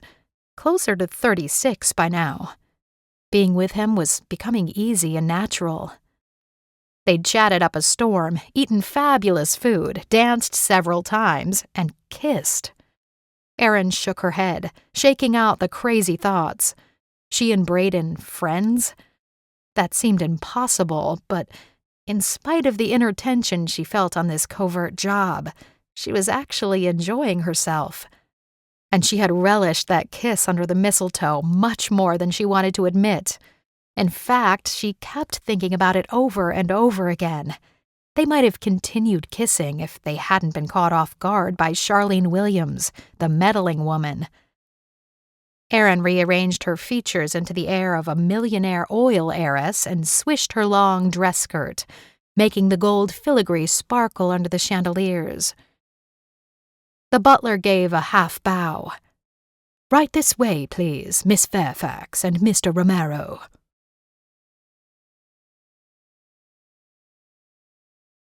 Chapter 8. A Man of Superb Taste. At the sight of the winter egg, Erin's breath caught all over again. "A treasure, isn't it?" the butler said with a sober expression. "There are no words to describe it," Erin said. "Pictures don't do it justice. I simply must see it in my home on display." Braden casually said, "This will be my engagement gift to my beautiful fiancée." "You are a man of superb taste, sir," the butler said. "Oh, Marcus," Erin said, leaning into him as he placed an arm around her shoulder. "I'm a very lucky girl." While Jack Donnelly watched on the far side of the glass case where the winter egg lay, his butler opened the case with a key he produced from his inner coat pocket. Erin squinted for a moment and would have sworn she spotted something dark and bulky on the man's side, but it lasted for a split second and was gone. Probably a trick of the light. The man unlocked the case. He pulled on a pair of white gloves, then handed a pair to Erin to put on. "Thank you. I'm glad to know you're being careful with a 100-year-old art piece," she said with a touch of snobbery as she pulled the white gloves over her fingers and tugged them down over her wrists. The gloves were made from the finest kidskin leather. The butler nodded but didn't speak. He lifted his chin for Erin to come closer and then placed the winter egg into her open palms. The piece was heavier than she expected, but the base was solid crystal, the exotic ice sculpture perfection itself. Braden stood on the other side of the egg, which was open to reveal the gold filigree and basket of jeweled Russian flowers. "Stay right there," she said, hoping the piece wouldn't slip from her hands. Erin glanced up at the butler and then at Mr. Donnelly. "I'd like to see the bottom of the piece, the workmaster's imprint."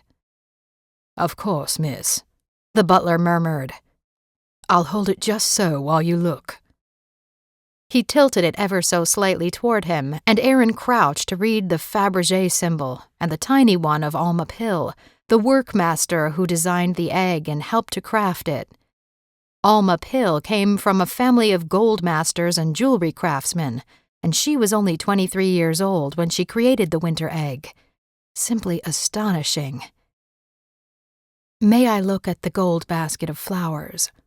Erin asked in a voice barely above a whisper. "You may, Miss Fairfax."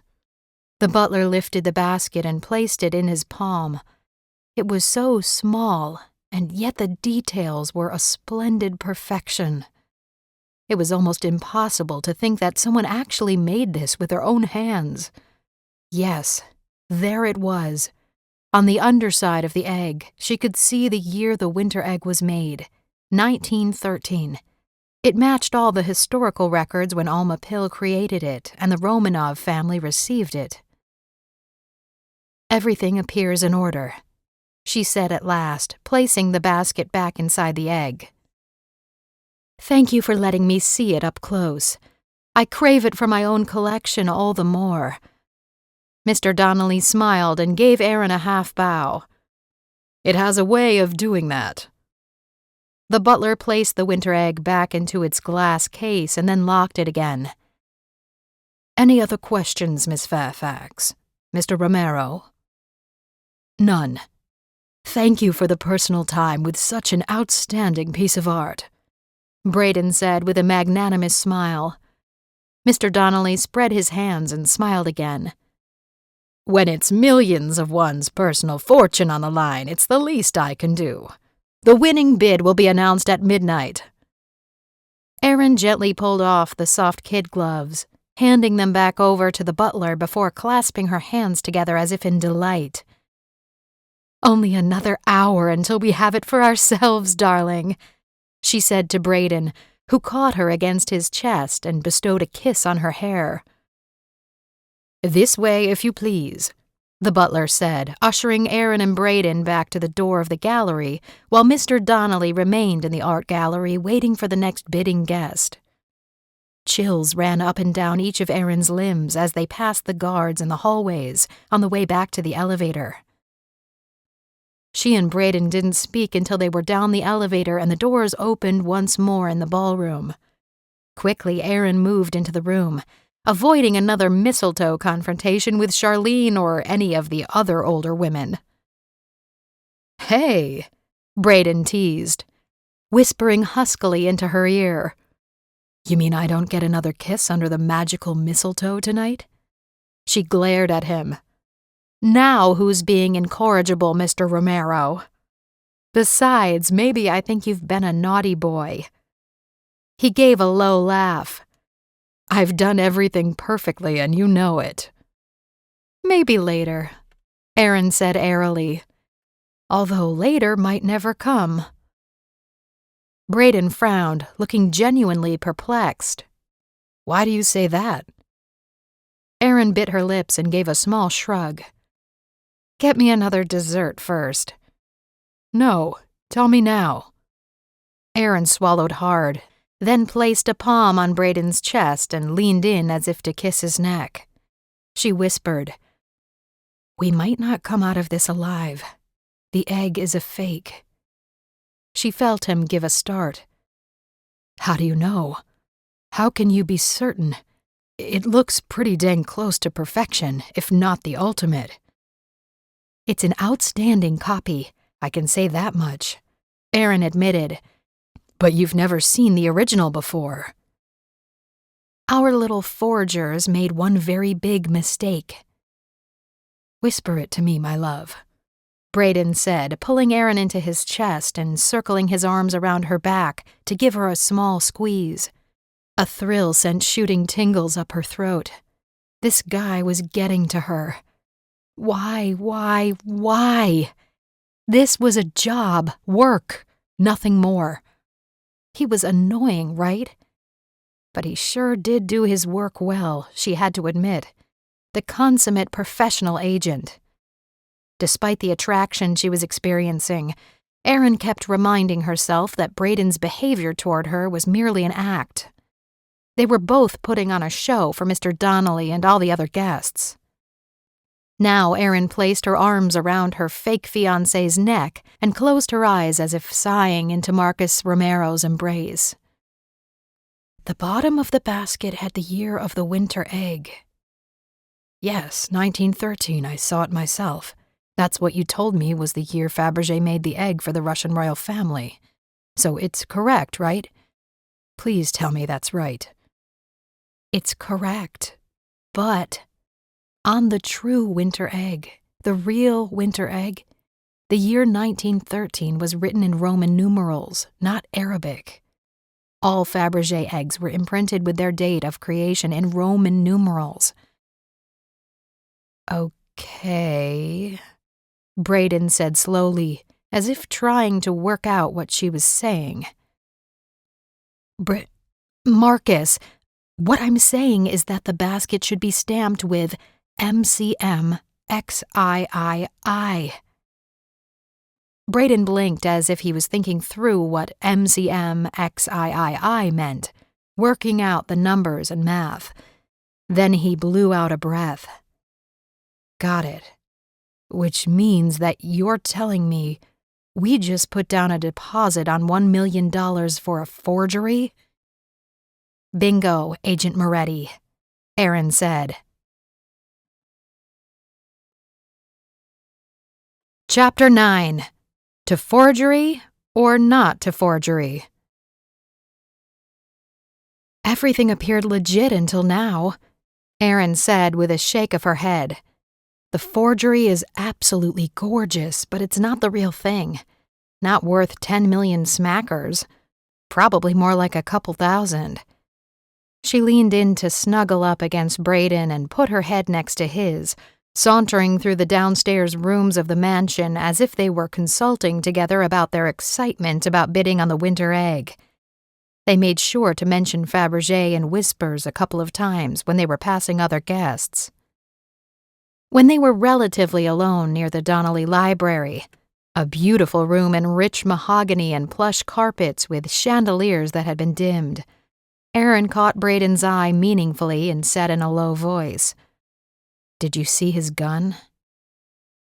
Braden did a double take, a frown appearing between his eyebrows. "What gun?"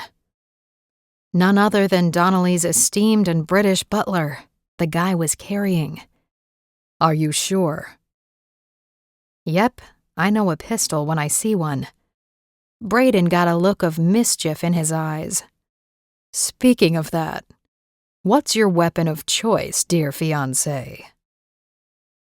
"Standard issue, my darling. 9mm Glock, what else?" "That's so FBI, Cassandra." "What do you and your fellow spooks use?" She needled in return, batting her eyelashes when she teased him with the slang term that CIA used for each other. "Glock 19, although my favorite is the Sig Sauer P228. "You do like to live dangerously." "Okay, as long as we're playing games." His voice trailed and he cocked an eyebrow at her as if she were the most intriguing woman on the planet. "Are you, carrying right now?" A shiver ran straight up Erin's toes, turning her entire body warm. "Always, darling." "Where? You hide it well." Erin made her voice low and sultry. "Wouldn't you like to know?" He chuckled, his voice so deep Richter scale tingles ran through Erin's body, like the man had personally shocked her with a live electric cord. "I would. I might have to retrieve it sometime later tonight. I'd like to be prepared." "Give me your hand," she said, sidling closer. She took Braden's hand in hers and placed the flat of his palm on her outer right thigh, under the form-fitting slinky dress. "Not there, but close." "Good enough, my love." A hot flush spread up Erin's face. What in the world were the two of them doing? A combination of fake fiancé acting, with doses of something more. Definitely something more. This night was getting stranger and stranger. But her heart raced with the danger of it all, including the thrill of working with Braden Moretti, the type of man she'd never dreamed she'd ever meet. Then again, this was one of the reasons Erin had become an FBI agent. She'd been a daredevil kid, getting her kicks by taking risks, like skydiving and drag races with her older brother when they were teenagers. Erin sidled closer again. "Have you made contact with your handler yet about the artifact?" "Not yet, but we need to sooner rather than later. Midnight is approaching." Braden slipped a hand under her elbow and led her away from the library. "We need somewhere more discreet. Let's go outside." "It's December and freezing." "Won't take long, I promise. Besides, I'll keep you warm." "You're not supposed to be keeping me warm, Mr. Romero." He chuckled. "Oh, yes, I am, Miss Fairfax." Erin narrowed her eyes and stuck a hand on her hip. "I don't like the way you just said that." "It's all part of our incognito selves." I know, but you do not get to take liberties with me, Moretti." "Shh, we've got company."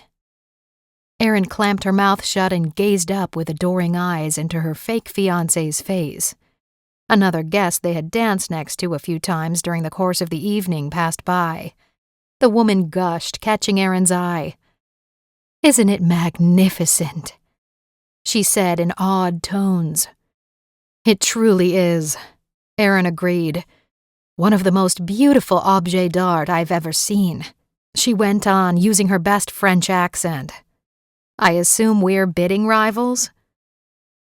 "May the best woman win," the other guest said with a knowing smile, as if she were certain that she would come out on top in the bidding war. After they had passed, Braden led her back through the ballroom to the 3 sets of double doors that led onto 3 balconies. The balconies were open on either end, leading down curving stone steps to take them onto the rear lawns and gardens. A fountain in the center of a wide patio shot misty water into the air, while Romanesque statues were situated about the pathways and garden. Under the moonlight, they appeared as if crafted from white alabaster, figures of women in flowing robes carrying water pots with long hair over their shoulders. "I'll bet this is stunning during the spring and summer," Erin said, passing other couples who were headed back up the staircases to the ballroom. "Right now it's pretty chilly out here. At least it's not foggy. Clear skies and a pretty terrific moon. But the temperature just gives me an excuse to hold you closer to keep you warm."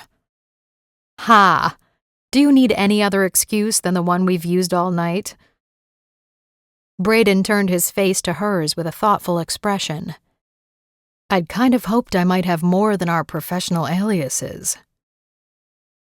"It certainly has been an informative evening so far, and not just professionally." Erin agreed slowly, admitting that there were definite vibes between them. "May we still be alive and kicking by the end of tonight," Braden said soberly, pulling out his encrypted phone to send a message. "Bid deposit received by target. Announced at midnight. Artifact definite forgery.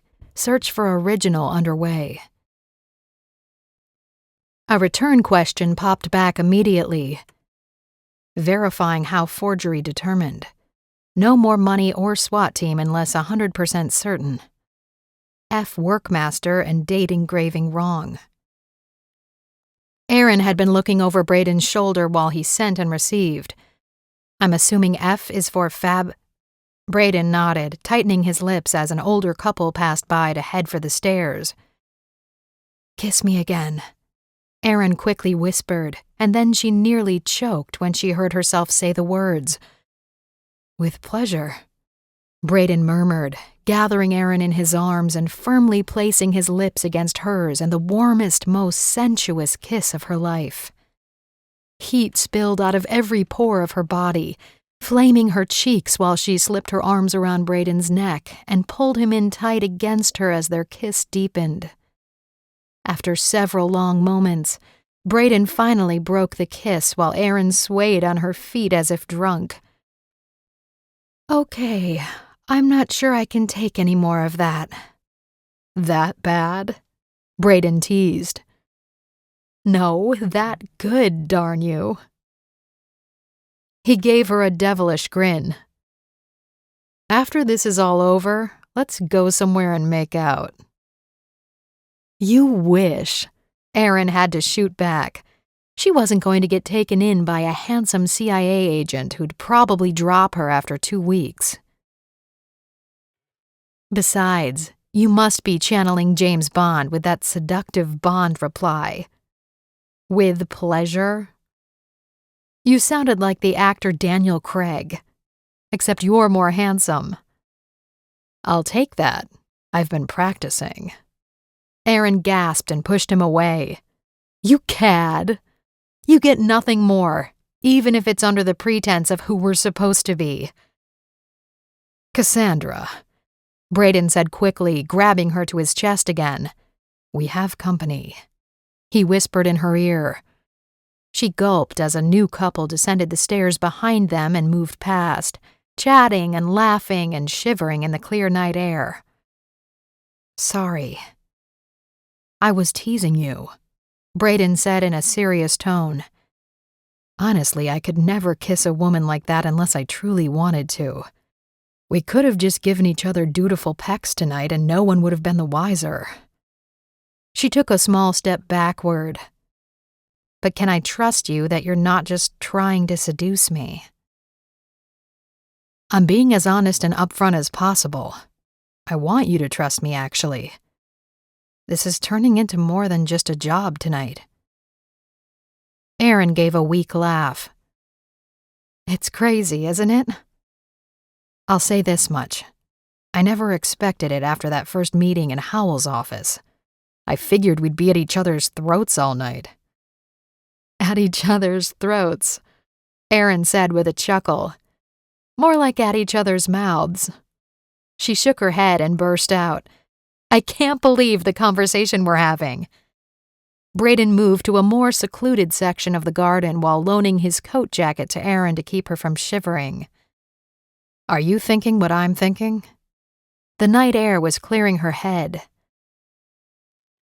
I keep coming back to the idea about how risky it is to be selling a fake. What if this is a slightly different type of swindle? Braden nodded, as if knowing exactly what she was going to say. I've never heard of a swindle where the bidders put up earnest money that is automatically deposited into the owner's account. How easy it would be to take the money and run. We're on the same wavelength. What if Donnelly and crew actually own the original winter egg, and perhaps other Fabergé pieces? He uses his collection to create spectacular lookalikes, and then has private auctions, raking in tens of millions of dollars from unsuspecting bidders. Erin nodded. The supposed winner goes home with a hard-to-detect forgery, and Donnelly goes on to have more auctions with other pieces. But Donnelly can't have all his auctions here. That would be much too obvious. He probably moves them around the world, his other homes, businesses, art galleries, etc., so the potential clientele is rarely the same. This could be even bigger. What if he's fooled Christie's auction house in New York before? There are rumors to that effect, but not something he'd try more than once or twice. And it can't be Donnelly every time, much too suspicious. More likely, he has other friends and associates at their homes who are selling art. Erin nodded. That's true. We've never had Donnelly on our radar before now. Probably an entire international network going on. It usually is. People who are not known to be acquainted or have connections, but they are connected, underground. So, what's your best guess on what is going to happen tonight? Is the real winter egg in that mansion behind us? Hidden somewhere? I'm not sure, but it's possible. Erin spoke slowly. The trick is, how do we find it without getting killed? You get right to the point, my love. And it was obvious that the second time we went to hold the egg up close and personal, there were a lot more Donnelly security hovering. Erin quirked her mouth up. Do you have SWAT on speed dial? They're not far. Howell is monitoring from another location as well, of course. Why did his forger have an error like Arabic numbers instead of Roman numbers for the date? That might be the biggest question of the night. Without that error, nobody would ever suspect. Erin shook her head. Nope. The biggest question is when will the art piece be moved and how? Armored vehicle? An underground labyrinth underneath the city? Those are called sewer tunnels, sweetheart, Braden said with an indulgent smile. Haven't you seen the movies where detectives and the bad guys are splashing through dirty water and the subway train almost takes them out? In our case, living in the Bay Area, it's BART. But Bay Area Rapid Transit doesn't go underground like subways. Except for the underwater tube from Oakland to the city, of course. Nothing's perfect. We'll just swim parallel to it. Erin let out a laugh, turning to cover her mouth. Braden Moretti was funny, too. Okay, Our next step is attempting to find the original Fabergé. Erin frowned. How are we going to snoop with Donnelly's thugs roaming the estate? By using your feminine wiles? Braden asked. Nothing doing, buddy. Erin shook her head vehemently. How about masculine wiles? You can go dance with Mrs. Jack Donnelly and ask for a private showing. You mean Olivia? Braden said quickly just to tease her. Just get her under the mistletoe. Erin shot back, trying not to burst into laughter. You're bad, Miss Fairfax. Erin took a deep breath. Okay, should we split up for the next 30 minutes and see what we can snoop out? Meet back here at 23:30. Erin put a finger to her lips in jest. That's 11:30, right? Like right before midnight? Braden just shook his head. I'll go woo Mrs. Donnelly. You go do whatever women do. That was nice and precise. Erin flung over her shoulder. She handed Braden his suit coat and then swished her evening gown about her ankles to sashay back to the party.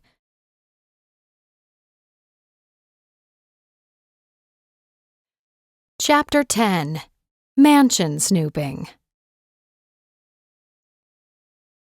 Returning to the house was like a warm blanket after being in the night air. Erin's cheeks were cold, her fingers numb, and she was shivering. After exploring the downstairs rooms, there was nothing to indicate any hidden alcoves or unlocked doors. The grand staircase held no secret compartments that she could detect. The ballroom was, of course, filled with dancing, chattering, eating guests, and those who were getting very tipsy. Grabbing a small plate with bite-sized cakes, Erin nibbled at the corners while she appeared to leisurely enjoy the music and dancing couples. She accidentally on purpose ended up in the kitchen and made her apologies to the chef and cooks while avoiding getting in their way, but scoping it out anyway. At least it took the spot off the potential list. With all the hustle and bustle, there was no way a Fabergé Egg was hiding in there. Leaving by the back door, she ended up in the formal dining room, where a table had been laid with fine china, silver flatware, and fresh flowers that scented the air. It was dusky, the only light slanting in from the hallway. Opening the china buffet and a hutch and another small table with a row of drawers proved fruitless.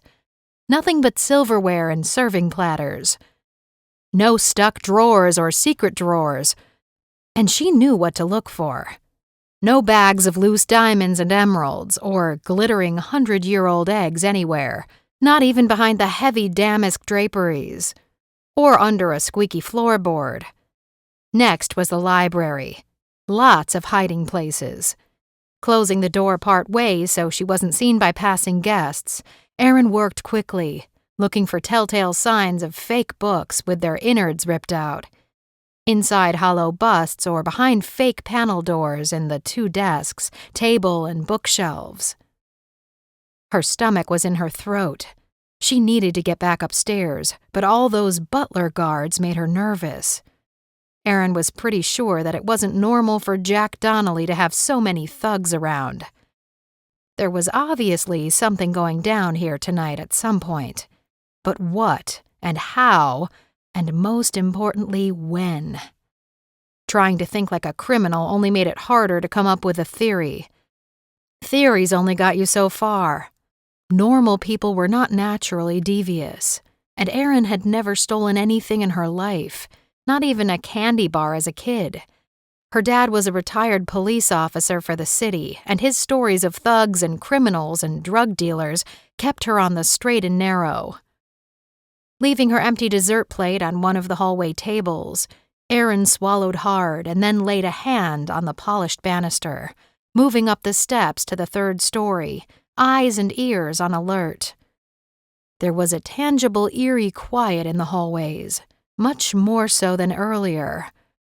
She reached the landing, stopping to admire paintings on the walls and various sculptures on the hallway tables, as if she were merely a browsing guest, and scouting for the interior cameras that Jack Donnelly was sure to have installed.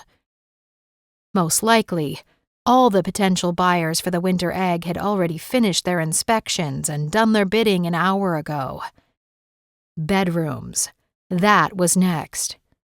Unfortunately, so many guest rooms were going to take more time than she had before the clock struck midnight. Still, Erin did her best to look in the closets and wardrobes and behind paintings for a secret safe built into the wall, avoiding the cameras she had spotted in the corners. A safe was the most likely location for the original winter egg's hiding place. Donnelly wouldn't conceal something that valuable on a shelf in the closet or in the nightstand drawer. Even after her extensive search, there wasn't a single safe to be found. She hoped Braden was having more luck in the lower part of the house. Perhaps there was an attic, but how to access it was the problem. There didn't appear to be any other staircases other than the last staircase that led to the final 4th floor, where she found more guest suites, the master suite, and various picturesque sitting rooms. Avoiding the end of the hallway where the art gallery was located, she was about to enter the last shadowy bedroom when a voice called out, "Miss Fairfax, what are you doing up here?" Erin whirled around. It was Mrs. Donnelly. "Oh, hello, Mrs. Donnelly. I was just—" "Please call me Olivia." "Yes, Olivia." It felt awkward to call the woman by her first name when she was at least 30 years older than Erin and they didn't know each other. "I was just searching for a ladies' room." "Didn't anybody show you the women's guest room downstairs?" No, I'm sorry. I really didn't mean to go snooping." "You're not snooping, my dear. But it's right off the foyer. I didn't think anybody would miss it. Let me show you." Drats, Erin thought. She'd hoped Mrs. Donnelly would let her find it herself so she could continue to snoop. But the hostess led the way back down the halls to the foyer. An alcove off the large foyer led to a beautifully appointed ladies' room with comfy sofas, crystal lights, and a separate room with expansive gold-trimmed mirrors for guests to touch up their hair and makeup. "Thanks so much, Olivia. It's been a beautiful evening so far. Thank you for the invitation." The woman gave her a soft smile. "It's our one big party of the year, even though Jack balks at all the hustle and bustle that begins weeks ahead. Between you and me, I think he secretly enjoys showing off the house and his art collections." Erin laughed gaily, and then waited a few minutes after the woman departed before leaving the restroom. The room was wonderfully warm and toasty, so it was hard not to curl up on a sofa and close her eyes for a moment, but she didn't know where Braden had gotten to, and she hadn't heard a word from him for nearly 30 minutes now. Flipping open her phone from her handbag, she texted him. "All quiet on the Western Front?" The reply from Braden came quick. "Yep, no news. You?" It suddenly occurred to Erin that Braden was supposed to have gone in search of Olivia Donnelly, but the woman hadn't said a word about seeing her fiancé. Interesting. Did that mean anything? Erin. "Nothing gleaned from OD?" Braden. "No luck. Didn't see her." Erin. "That's because I spent the last 10 minutes with her. She caught me upstairs. Now I'm downstairs. Where do we go from here? I got nothing, and I possess a specialty in secret compartments." Braden. "You were supposed to get me results, woman." Erin. "Go jump in the fountain and cool off. Shall we meet in the ballroom and pretend we're hungry again?" Braden. 10-4, my love. Erin. "That's enough out of you for tonight." She snapped off the phone and laughed under her breath. Erin was beginning to think the two of them were having too much fun tonight. Braden was turning into quite the partner. Humorous, witty, and devilish. He kept her on her toes. And she had to stop thinking about those best-ever kisses. 2 already tonight. Well, she should probably amend that to 2 kissing events, because each time the kisses amounted to several all rolled into one. When Erin exited the ladies' room, the temperature suddenly dropped after the overly heated room. The foyer was chilly and she rubbed her hands. She'd have to get her fake fiancé to dance with her again and warm her up. Except that midnight was fast approaching and they needed to figure this thing out pronto. Halfway back to the ballroom, Erin suddenly stopped in her tracks. The sudden chill combined with her growling stomach, combined with the winter egg, had put the most insane notion into her head. If she were Jack Donnelly and owned the winter egg plus a forged version, where would a man like him, who thought of himself as oh so clever, hide it? Not the traditional locations like hidden floorboards, or a combination safe or hollow books. Any thief or FBI agent would automatically scope all that. Popsicles and winter went together in a perverse sort of way. She felt like a popsicle at the moment. Thaw. Freezers. Perhaps the Donnellys had hidden the real Russian art piece in the mansion kitchens? A place nobody went except for the chefs. Except that she had already looked there. But not everywhere in the kitchen. Her heart flew into her throat at the idea she was having. It was crazy and weird, but Erin had to check it out. It was impossible not to. Picking up the front of her fancy dress, she hurried up the stairs to the ballroom, spotting Braden standing next to one of the columns across the room. Giving a slight jerk of her head, she darted behind the food tables where servers were still taking care of food and drinks and dessert and removing used plates and glasses. Seconds later, Erin was in the massive kitchens. The place was still bustling as the cooks and servers prepared fresh drinks and ice for the midnight toast and fireworks. She definitely stood out in her evening gown and high heels, but she refrained from looking anybody in the eye, pretended she was invisible and slipped past the employees to the back of the kitchens, where the refrigerators were lined up in rows, as well as 2 enormous stand-up freezers. Visions of getting locked into a walk-in freezer ran like a nightmare through her mind, but at least she didn't have to worry. Besides, Braden was on site and hopefully making his way here. Without asking permission, Erin pulled open the first freezer door and stared at the frozen meats, ice cream, yogurt, whipped cream, juices, and other assorted items. Nothing that looked like a hidden piece of art. After she opened the second freezer, she began to feel silly. This was absurd. There might not be the original Fabergé egg on the premises. It was probably in a very secure safe in another location entirely. But the nagging feeling that Jack Donnelly was a scheming and controlling man persisted. He would want it close so he could keep an eye on it. She found nothing in the second freezer, so Erin quickly inspected all the refrigerators. Nothing. "Hey, what are you doing?" one of the cooks called out, finally noticing her. "Just getting some ice for a headache," she said sweetly, putting a weary look on her face. "I'll get you an ice pack," the man said, disappearing into another wing of the kitchen for a few moments. While he was out of range, Erin tugged open the freezer again. There had been a box in the back, hadn't there? Behind a few roasts and steaks, moving quickly, Erin pulled out the frozen meats and placed them on a counter behind her. The box in question was made of white cardboard and nondescript. Not that big, either. It looked like a cake box, actually, but Erin had to check. The box was taped on all sides. Sliding a finger underneath the flaps, she snagged the tape, releasing the lid. Inside was a small cake iced in plain white fondant. Her hunch was wrong. There was nowhere else to look. All her instincts tonight had been faulty. Perhaps she and Braden, and by default the FBI and CIA leads in research, had been completely, utterly misinformed and mistaken. Tonight had been a colossal failure.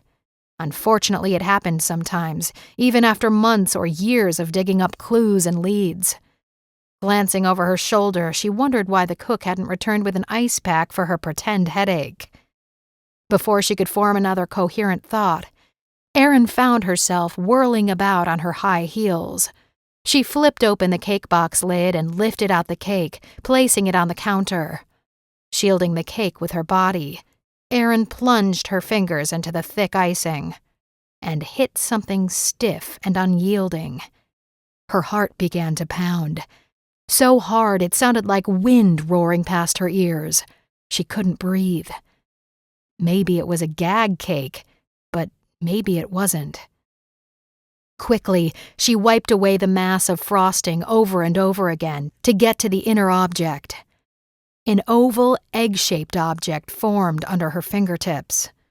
Another few swipes and a beautiful ice sculpture began to appear. Tears prickled at her eyelids. The Fabergé winter egg with its ice crystals and thousands of diamonds sat before her in the cake box. A golden basket of Russian flowers safely inside the beautiful oval shape. Opening the egg as fast as she could, Erin turned the basket of flowers over to look at the date. MCMXIII. This is it. The winter egg. She whispered to herself. $10 million was sitting in her hands. Chapter 11. When the Going Gets Tough. In the distance, Erin heard a clock begin to strike midnight. Peeking over her shoulder, she noticed that the kitchen had emptied of all the cooks. Where had they gone? Of course, it was midnight. Perhaps it was tradition that they were allowed to attend the ballroom for a drink and to watch the fireworks. A moment later, the faint sounds of explosions and clapping guests could be heard on the ballroom balconies. Letting out a deep breath, she turned back to the egg, trying to figure out what to do with it. "Where is Braden?" she whispered, wondering how best to transport the egg. Should she place it back into the box or not? Hide it in her purse? But that would mean having to clean up the thick camouflage frosting. Before she could make a decision, a cold piece of metal was suddenly pressed against her temple. Erin sucked in a gulp of air, freezing in place. A woman's voice spoke from behind her. "So you found it, you little snoop. Lucky guess, because you're not that smart." Erin recognized the voice instantly. Charlene Williams held a pistol against her forehead. Charlene? "You certainly put on a good act," Erin told her, not daring to move with a bullet an inch away from blowing her brains out. "You played the excited best friend of Mrs. Donnelly who loves weddings and fiancés well." "You did too, my girl. But we've been on to you from the beginning. We didn't know which guests the FBI or CIA would send tonight, but it didn't take long to figure it out. Fake fiancés? That's a new one. But a good cover." Erin said, stalling. "So how did you figure it out? I thought we did pretty good." "Not bad, but the kiss gave you away." "In what way?" "You looked like a deer caught in the headlights when you were under the mistletoe.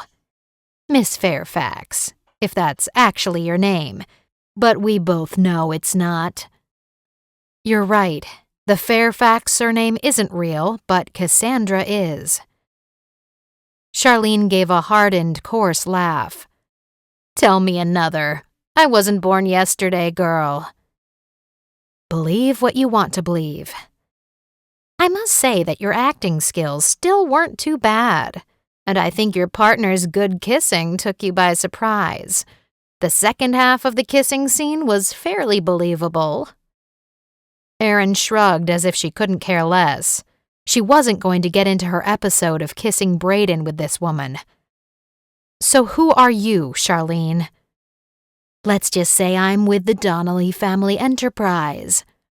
Erin frowned. Where's Marcus? He was supposed to meet me here. On the balcony. You two are the winners of the auction tonight, and he's receiving instructions from Jack and Olivia. All he knows is that you didn't find anything tonight, that you were wrong about the forged egg, and to wire the rest of the $10 million over to Jack. I never told him there wasn't a forgery. We did for you. You sent him a text, don't you remember? Ah, you thought of everything, didn't you? Erin said, her voice laced with sarcasm. How did you get my phone? It's in my evening clutch right over there. It was. Charlene laughed as if she were delighted with her own wits. You set it on the counter and didn't realize that I swiped it. Now, no more talking or I'll blow your head off. Let's go join your fiancé, shall we? Erin gave the woman a tight smile, wishing she could rip the woman's annoying smirk off her face. With pleasure. Take the egg with you, Charlene ordered. Slow, no sudden movements. I have a hair finger trigger, you know. Erin reached out to place the cake with the Fabergé egg, along with the seriously messed up frosting, back into the box. Charlene's cold voice snapped at her again. Clean your hands so as not to bring attention to us while we walk back through the ballroom. Obediently, Erin washed the frosting off her hands in the sink next to the bank of freezers, hyper-aware of the weapon aimed at her skull the entire time. Working quickly, she taped the lid back together, fingers trembling, and then picked up the cake box and held it in her arms, holding it tight against her evening gown to protect it from falling. Slowly, they exited the kitchens, Charlene pressing the gun at Erin's head even harder. Overhead was the continued sound of fireworks exploding. Once they were out of the kitchens and in the dusky ballroom, Erin spotted the colorful pyrotechnics cascading over the midnight sky in bursts of red and green star-like showers. The Golden Gate Bridge glowed in the background of the winter night. Then she realized that there was another odd sound underneath the fireworks. What was that?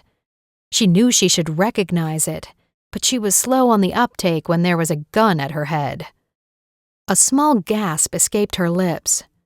It was the sound of a helicopter. Smart, she told Charlene. Nobody can hear your getaway helicopter when the fireworks are going off. Where are you taking the real winter egg?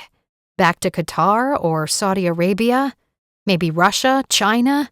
Never to be seen again? Both China and Russia do like their forged art, don't they? Charlene agreed. Marcus and I are on to your scam. Move the egg around and your forged replica.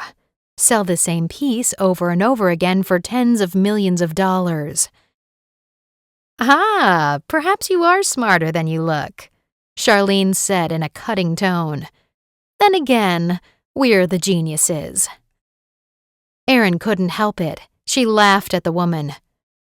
Houses like this don't come cheap, do they? And you probably have one in most of the major cities, right?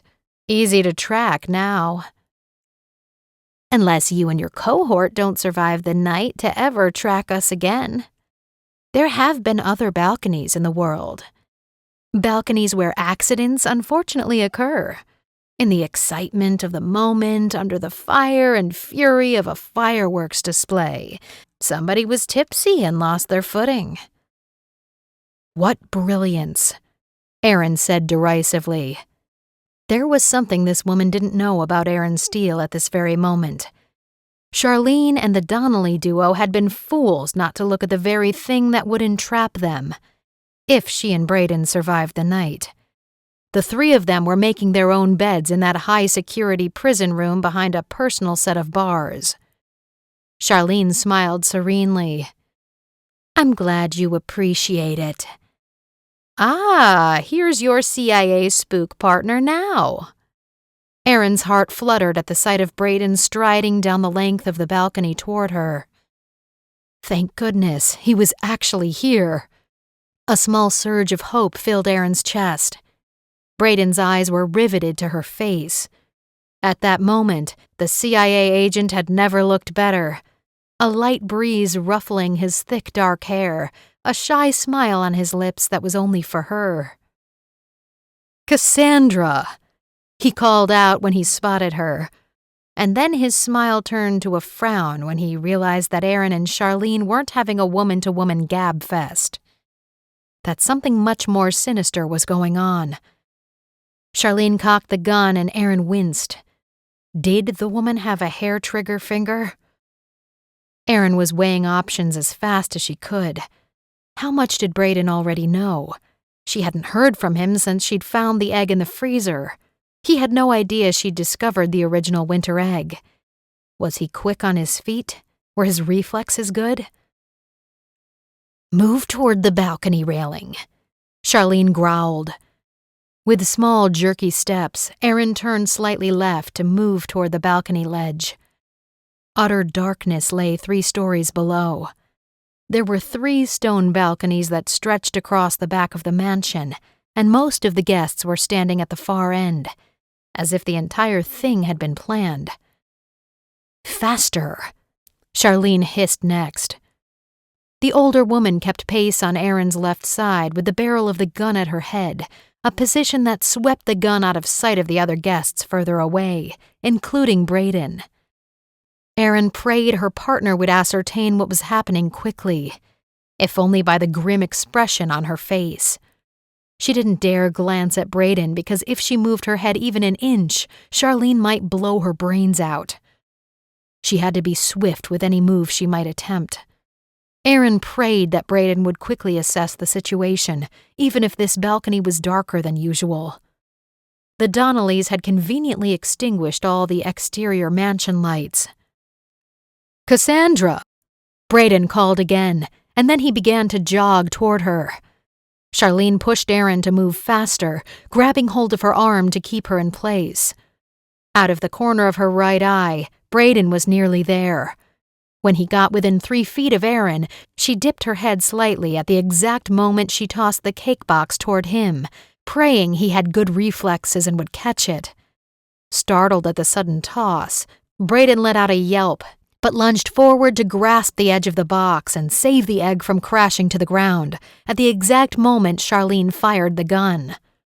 The pistol blast was so close, Erin's ears rang from the explosion, deafening her. But she was mentally prepared despite a sudden, horrific headache. While her ears were still ringing, Erin ducked away from the gun and gut-punched Charlene with her fist.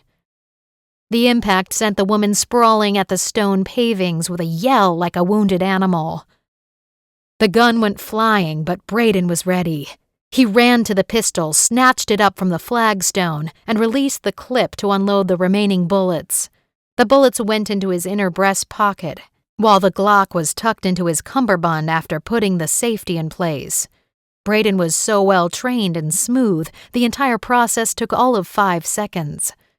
Guests from the parallel balcony began to scream when they realized that the last firework explosion had actually been a gunshot. Women in evening gowns and men in tuxedos immediately began running back into the house, yelling and tripping over each other. Erin put a hand to her head, which was now fiery with pain and aching something fierce. Something dripped from her hand. Had it begun to rain?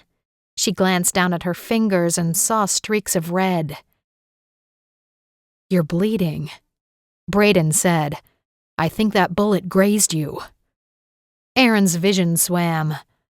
"I don't feel so good," she said, her legs wobbly. Braden caught her arm. "Don't pass out on me, sweetheart," he murmured, pressing a white handkerchief from his tux pocket to her head. "Hold this while I handcuff Charlene and charge her with theft, forgery, international espionage, international money laundering, and the attempted murder of my fiancé." "Fake fiancé," Charlene growled, crawling to her feet in an effort to sprint for the house.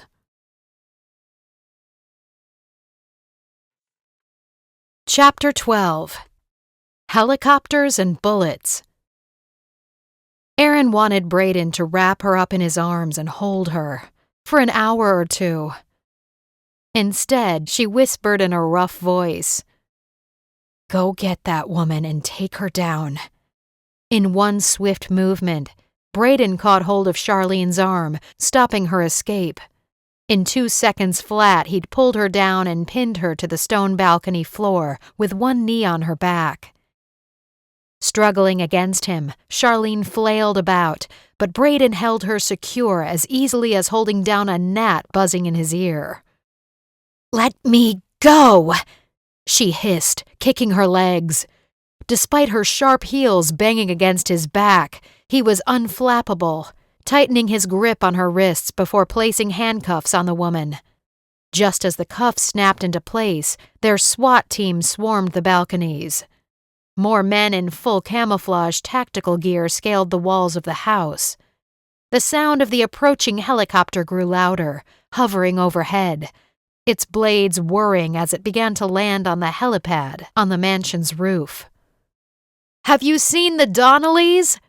Erin shouted at Braden over the sound of the chopper's engine. "I don't trust Charlene to tell us the truth." He shook his head. "We need to find them. I have 2 more pairs of handcuffs I want to give away."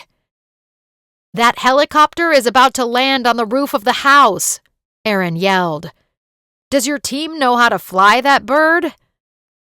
Obviously, the Donnellys had plans to take the Fabergé Egg and move it to another location. He gave her a wide grin, tugging her closer to check the handkerchief Erin was holding against her temple. It was now soaked with blood. "The Donnellys have a landing pad up there. It's their private pilot flying that bird. He makes regular landings, even though it's against FFA guidelines." "How does he manage to get away with it?" "Donnelly is one of those guys who's above the law, don't you know? But not any longer if we can help it." Braden spoke into his cell phone in a clipped voice. "I need a medic on the east balcony. Has the package arrived yet?" The noisy crackle of the response sent Erin's head into a mind-numbing spin of pain.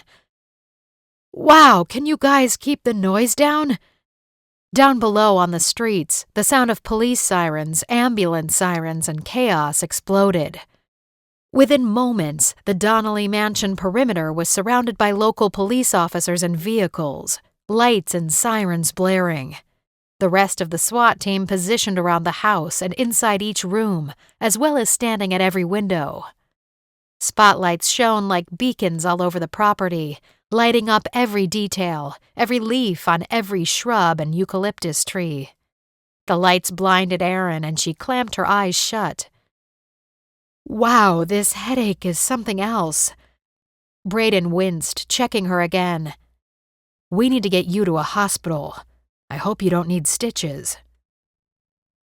"You mean to tell me that my gorgeous hairdo by Darla is ruined?" He chuckled. "I love a woman with a sense of humor when the chips are down." "I'll take that as a compliment," Erin said flippantly. "You should, and your hair still looks gorgeous.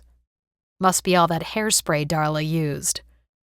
"Ha ha," Erin said, her lips twitching into a smile. "We're in a crisis and talking about my helmet hair." "You two are pathetic," Charlene said while Braden lifted her roughly to her feet. "You're not actually engaged, but you're acting like 2 lovebirds. Have you no professional conduct at all?" "You can keep your opinions to yourself," Erin snapped, "before I smear blood on your hair." A broad-chested SWAT member strode up to them. "Officer Moretti, ETA on the medic is 2 minutes. Your orders?" "This woman is under arrest. Please escort her downtown and book her. I've got my supervisor ready and waiting to interrogate her. Do you have the Donnellys in custody? We've lost track of them." My men have taken over the helicopter on the roof," the officer said brusquely. "We're in the process of detention of the owners of the house, as well as seizure of evidence." "Good. Lock down the house, especially the art gallery upstairs. I'll come to the jail myself to help with the interrogation, along with Agent Steele. After she's seen a doctor, that is, and if she feels up to it." "I'll feel up to it," Erin assured him, not wanting to miss a single minute of their evening's success. Unfortunately, she was beginning to feel a bit woozy, but maybe the EMT would give her some pain meds. "Notify my superior, Agent Howell, to meet us at the precinct." The officer nodded. "Done." He motioned to two of his men, who dragged Charlene to her feet. "You don't have anything on me," she spit out. "You can't prove any of this in court. You only have Cassandra Fairfax's word against mine, and she's the one using an alias. It's called entrapment. I have the best lawyers in the world. They'll eat you alive in court." Erin turned to face the woman. She couldn't wait to give Charlene Williams a much-needed dose of reality. "We have something better. We have your own words to use against you." "What are you talking about? I swiped your phone from the kitchen. You couldn't have recorded me or taken any photos." A short laugh escaped Erin's throat. "We have the best technology in the world. Show her," she said to Braden. "Are you sure?" Braden asked, a frown of concern in his eyes. "Do you feel up to it?" "When she knows, she'll sing that much faster," Erin said sweetly as she eyed Charlene. "Your interrogation shouldn't last long at all, I promise." Agent Moretti cocked his chin at Erin, then pressed his lips together in an effort to suppress the laugh wanting to escape. "The lady in red strikes again tonight." "Okay, I'll do the honors." Braden handed a fresh handkerchief to Erin, taking the blood-soaked one from her to toss it in the nearest trash bin. Then he stood behind her to unzip her evening gown to the middle of her back. Shivering, Erin pulled the sleeve of her dress off her shoulder to show the wires running down her arm. Wires that were tiny in diameter and skin-toned so that they were practically invisible. "You see, Charlene, I've recorded this entire night, and I turned up the volume in the kitchen right after I found the winter egg because I knew someone would be coming as soon as I took it out of the freezer. I just didn't know it would be you, but you're on tape, girlfriend, loud and clear." During Erin's chastisement of Charlene, Braden slipped off his tux jacket and rolled up his sleeves to reveal his own wires. "I'm her backup," he said. "You're busted good this time." Charlene stared daggers at them. "Your arrogance, both of you, is unprecedented. We'll see if that's admissible evidence." Braden shrugged, unperturbed. "See you at the station." "Don't expect a wedding gift from me," Charlene shot back as the officers hauled her back into the house. Meanwhile, the chopper's blades were still whirring above them, and Erin could hear the crackling of SWAT radios and shouts of the Donnellys' arrest in the cold December air. After Charlene was escorted into the house, the helicopter blades slowed their rotation and the roar of the engine was lowered. The balcony went suddenly quiet. Glancing up, Braden said, "Looks like they've made the Donnelly arrest and confiscated the chopper and arrested the pilot." "Good," Erin whispered, just as the adrenaline rush she'd been on the last few hours disappeared like a wave washing her out to sea. Her legs went limp as boiled noodles, but Braden was at her side in an instant. Hey, he said in deep tones. "Come on, Erin. Let me get you out of here. You're in no condition to do anything or go anywhere." "Or should I call you Cassandra?" Maybe you prefer Miss Fairfax," he teased as if trying to get her mind off the injury. Call me whatever you'd like. I'm just glad you're alive, and that I am too. She gazed up into his beautiful face, then lifted a finger to trace his full, sensuous lips. He gave her a smile. You're bleeding and dizzy. Probably a little mentally unstable, too. I thought you hated me. Erin said, as if pondering the idea. I don't think I hate you any longer. I mean, how could I hate somebody who can kiss like you do? The feeling is mutual, Braden whispered, his hand brushing along her cheek while he searched her eyes. I have this sudden urge to kiss you again, but we don't have any mistletoe handy.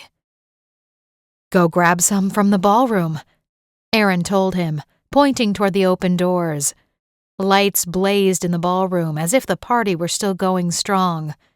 Only now the room was filled with police officers. I'm not leaving you, Agent Steele. Not even for mistletoe. I just wish that EMT would get here.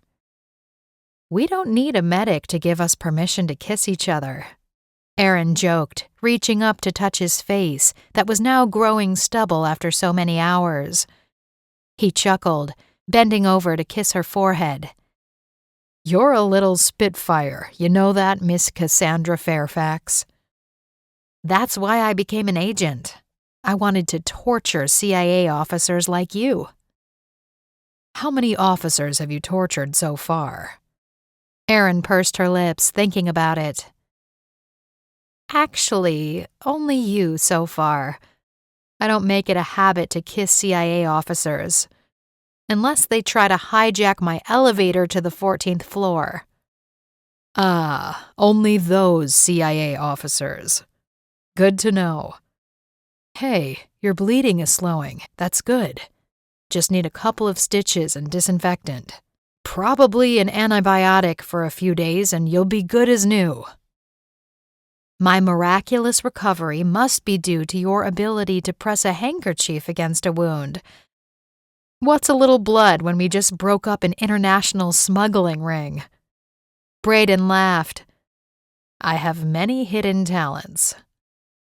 Another visit to Darla's salon and I can stay just as beautiful as she made me tonight. I thought you were beautiful on the 14th floor elevator, actually. You had me fooled, Agent Moretti.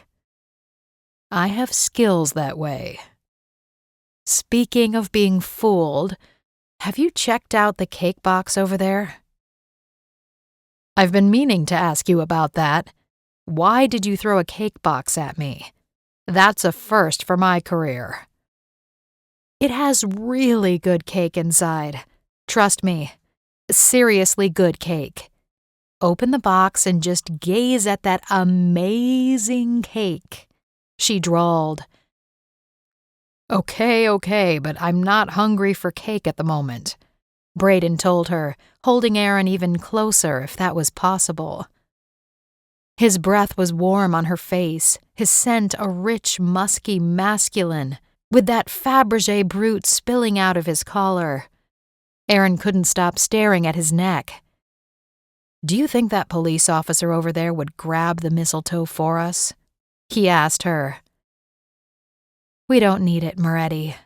But you'd better kiss me again before I tie you to a post and take you hostage. I love a strong woman, Agent Steele. Braden murmured as he cupped her head with his palm and cradled her in his arms, right before his lips were on hers and he was finally kissing her again, his mouth soft and warm, and so very delicious.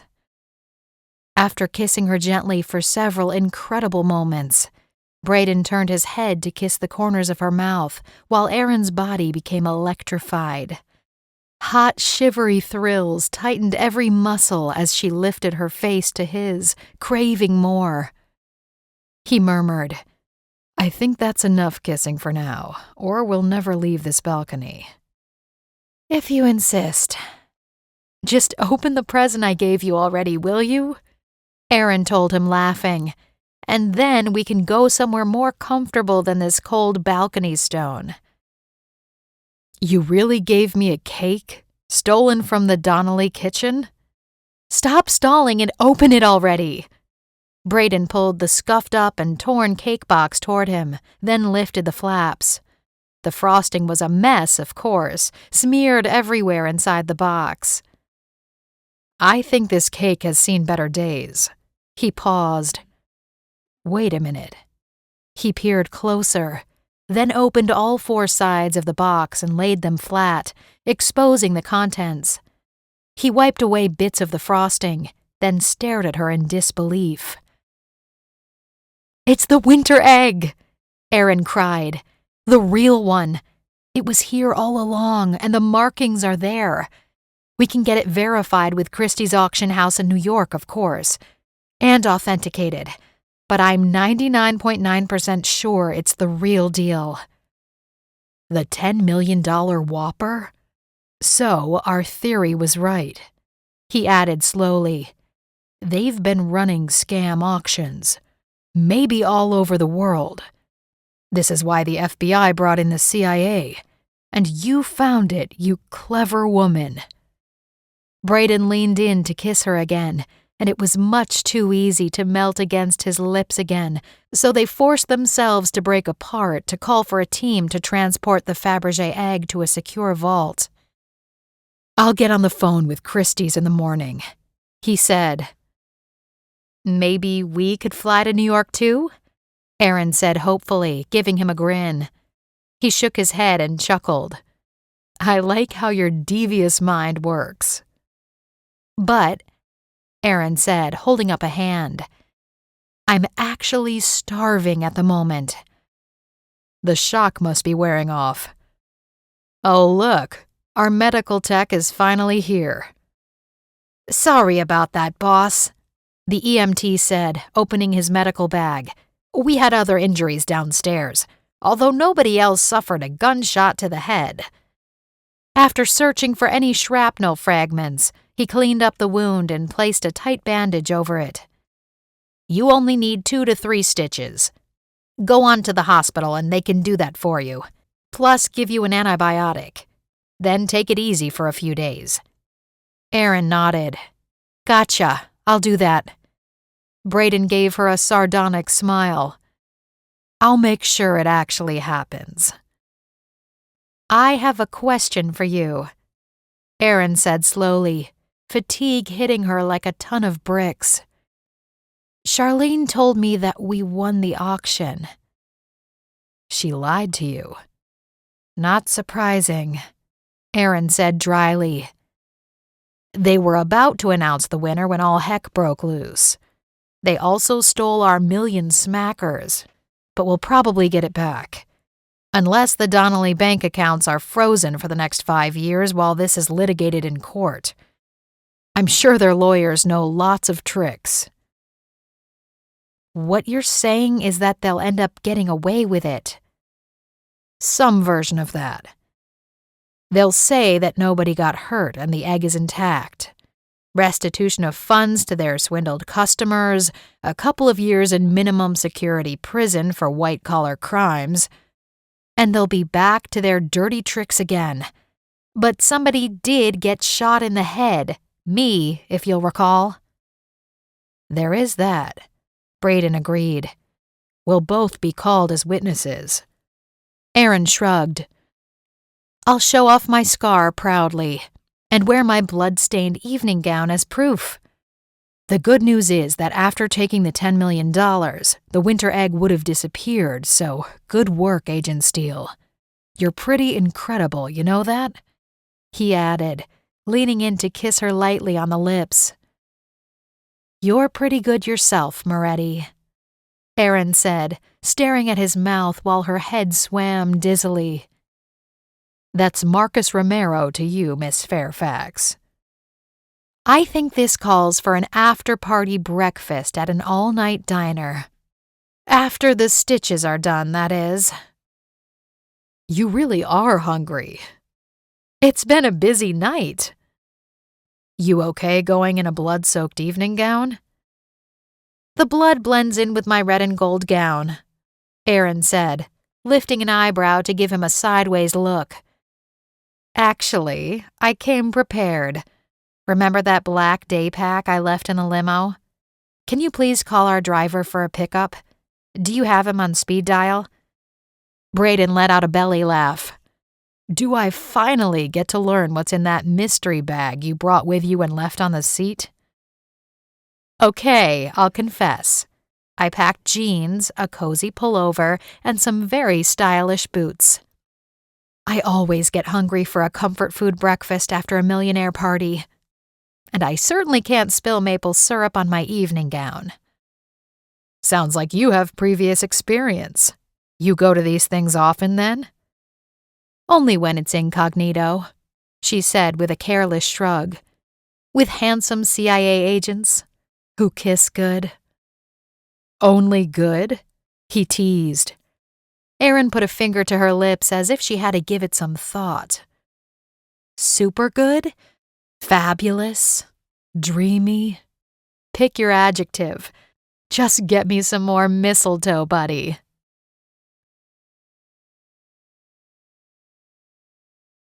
Epilogue: Christmas Eve in San Francisco. A week later, it was Christmas Eve. Erin was dressed in casual slacks and a red blouse, preparing to drive to her parents' house for their traditional family get-together the night before Christmas. She had a bag packed to stay overnight because her fun-loving parents were like kids on Christmas morning. They begged Erin and her brother and his children to spend the night so they could open up presents in their pajamas. After the gift-giving and a living room filled with wrapping paper and chaos, Erin would help her mother make their traditional Christmas morning marshmallow disappearing cinnamon rolls and drink hot cocoa. Those cinnamon rolls were to die for. Erin could eat 4 of them in a row and not even flinch. The last several days, she'd been eating her veggies and whole grains, knowing she'd be gorging on her mother's fantastic holiday dinner and pie later that week. A stash of wrapped gifts for her family members sat by the door of her apartment, ready to load into her car at the curb. It was one of those moments she was happy she'd splurged on purchasing her own car last year. Wrestling gifts on a streetcar was a major pain. After checking that all the gifts were in bags and accounted for, Erin glanced up at the family portrait on the wall in her front room. It was the last picture taken of them all before her sister Amelia disappeared 2 years earlier. There was her beaming mother and father, her brother and his wife Katie, Erin and then Amelia, the eldest of the 3 siblings. An ache bloomed in her chest seeing her sister so beautiful, with such a sweet smile. There were 5 years between them, but they had always been close. Losing Amelia was the worst thing that had ever happened to her family, and it hurt every single Christmas season. Whenever she studied the family photograph, Erin searched for a clue as to what Amelia had been thinking. She looked the same as Erin remembered, but was that smile just a little bit melancholy? Had her sister been hiding some kind of a secret? Unfortunately, they would never know. At this point, after 2 years of searching and all the tips and clues leading nowhere, Erin was trying to resign herself to the fact that Amelia probably wasn't alive any longer. Even so, Erin wanted to know the truth. She wanted to bring whoever kidnapped her, or hurt or killed her sister, to justice. Her family deserved that. Amelia deserved that. The uncertainty of 2 years broke her heart over and over again, like jagged pieces of anger and hurt that felt like actual wounds to her soul. She tried to shake off the stabbing sensation in her chest, to grab her phone and text her mother about her ETA. It was difficult, but she had to focus on finding peace during the Christmas season, even if that peace could often be elusive and often still brought her to tears. Erin gingerly touched the left side of her head. The stitches were healing quickly and almost ready to fall out. The gunshot wound was still tender. A purple bruise had bloomed across the area. Thankfully, the doctor hadn't shaved her head, and her hair still hid most of the damage. After the Donnelly Christmas party ended, she and Braden had gone to breakfast at an all-night eatery. Strawberry waffles and whipped cream helped fortify her hunger, and the meds from the emergency room physician erased much of her pain. Her bandage got a few stares, but there weren't many customers. The diner was cozy and warm, and Braden held her hand across the table, lacing their fingers over and over again, and sending electric tingles all over her body. They stayed for a second hour, drinking hot chocolate with miniature marshmallows and talking. Unfortunately, she hadn't seen him since. He'd gone down to San Jose for a few days for work, but he'd been texting and calling her. They still needed to figure out so much, like what the rules were about an agent in the FBI and one in the CIA being in a relationship. So far, they were acting like teenagers, not caring what anybody else thought. And of course, she wasn't going to bring it up to Agent Howell just to end up with a scolding or reprimand. A knock at the front door startled Erin. Who could that be? She muttered, opening the door. Christmas special delivery, said a UPS delivery employee. Oh, thank you. Erin took the package and closed the door. Sitting down on her sofa, she carefully unwrapped the shiny gold paper embossed with Christmas trees. The wrapping paper was so expensive it felt like silk. A smaller white box was inside. What in the world could this be? Carefully, she took the lid off and nearly dropped it in surprise. Startled, tears smarted at Erin's eyes, unable to believe what she was looking at. Inside the box was an exact replica of the winter egg. Exquisite. Perfect. Glittering in its silver and ice sculpture, the basket of flowers inside the oval eggshell was like a hidden spring morning, just waiting for winter to be over. "Who is this from?" she whispered, lifting the manufacturer's card to read it. Please enjoy the famous winter egg, created by Fabergé Land. www.fabergéland.com. Oh my, Erin whispered, a rush of excitement running up her spine, one hand at her throat at the sheer surprise and beauty of owning a replica of a little piece of history and the luxury of the Russian royal family. Rummaging through the rest of the box and the rustling pieces of white tissue paper, Erin found the gift card. Dear Erin, or should I call you Cassandra Fairfax, here's your very own Fabergé egg, the best of the best. Thanks for sharing a grand adventure with me. May there be many more in our future. Merry Christmas. Braden Moretti, a.k.a. Marcus Romero. Braden? What? How? Why? Questions spilled out of Erin's mouth so fast she couldn't stop them. Before she could wrap her head around such an astounding gift, another knock came at the door. She placed the winter egg on her coffee table and raced to the front door again. When she opened it, Braden himself was leaning against the door jamb like he was a modern-day version of Marlon Brando, suave, bad boy, and absolutely delicious in a leather jacket and jeans. Dang, he looked good. Erin's heart went into overdrive. Did you get my package? He asked, a saucy smile on his lips. Oh, you! She spluttered, a million questions on her lips. Where did you get a Fabergé egg? Are you secretly a millionaire? Please tell me you didn't spend an entire month's pay on such an exquisite gift. Braden began to laugh. Slow down, woman. No, I'm not a millionaire. Not even close. It's a replica, but a pretty darn good one, don't you think? It's perfect. I absolutely love, love, love it. He gave her a wink. Even if I did spend a month's salary on it, you're worth it. Heat was shooting from every pore of her body, every nerve on high alert. "It's a special and very thoughtful gift, thank you. Truly, thank you. Now I need to find the perfect spot in my house. Maybe I'll transform one of my bedrooms into an art gallery." "I'll help you." "Gosh, come in," Erin finally said, tugging at his hand. He followed her into her living room. "Look, isn't it fantastic?" Braden picked up the egg and whistled.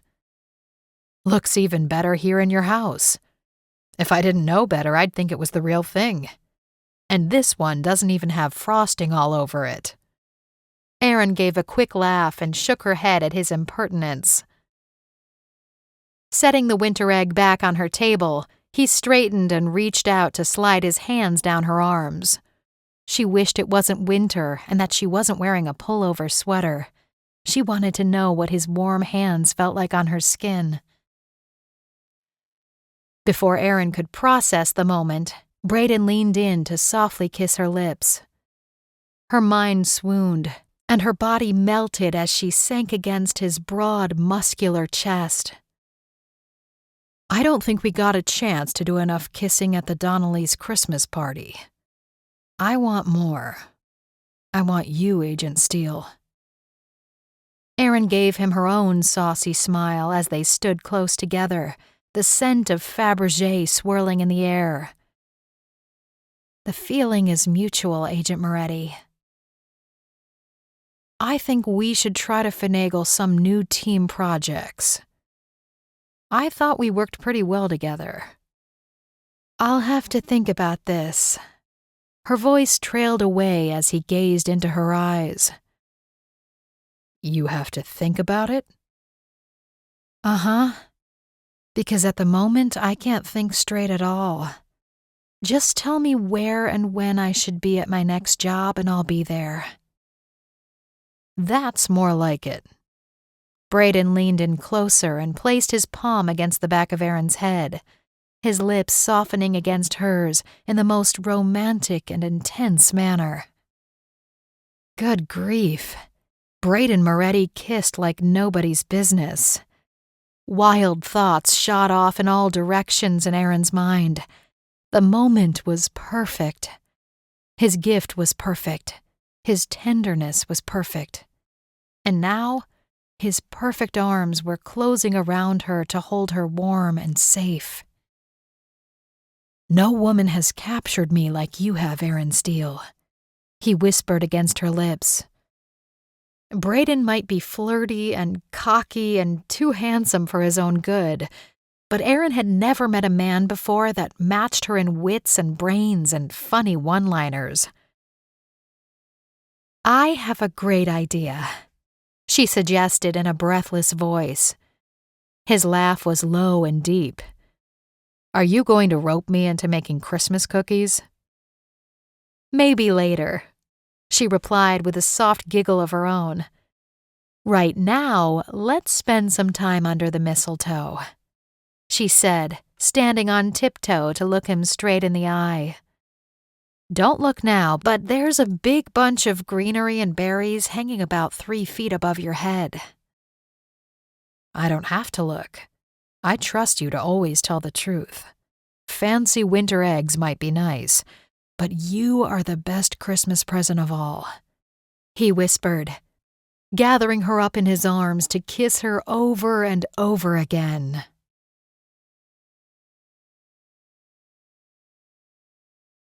Dive right into the next book. Her undercover spy fake fiancé. It's Christmas season all over again, and Agent Steele, along with the love of her life, Braden Moretti, are challenged with an impossible mystery that affects Erin in personal and devastating ways she never saw coming.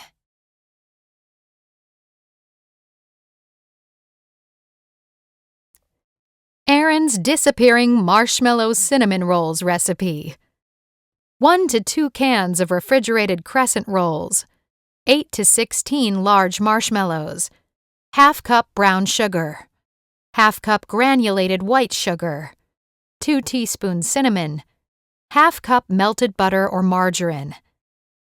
Open the can of crescent rolls and separate each roll on a piece of wax paper so that it lies flat.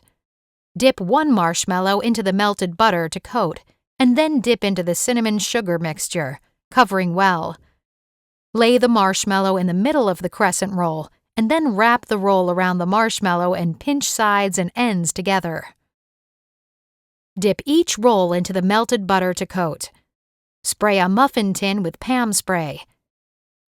Place 1 roll in each of the 12 tins. Bake at 350-degree oven for about 10 to 12 minutes. Watch to make sure they are baked to a golden brown and not overdone. Immediately remove the rolls from the muffin tin with a spoon and place on a plate. They might ooze a little bit of melted marshmallow, but it's all good and yummy. Drizzle icing or cream cheese frosting on each roll. Eat warm. Enjoy. When you bite into one of these rolls, you'll discover the marshmallow has disappeared. Makes 8 or 16, depending on how many cans of crescent rolls you use. Merry Christmas!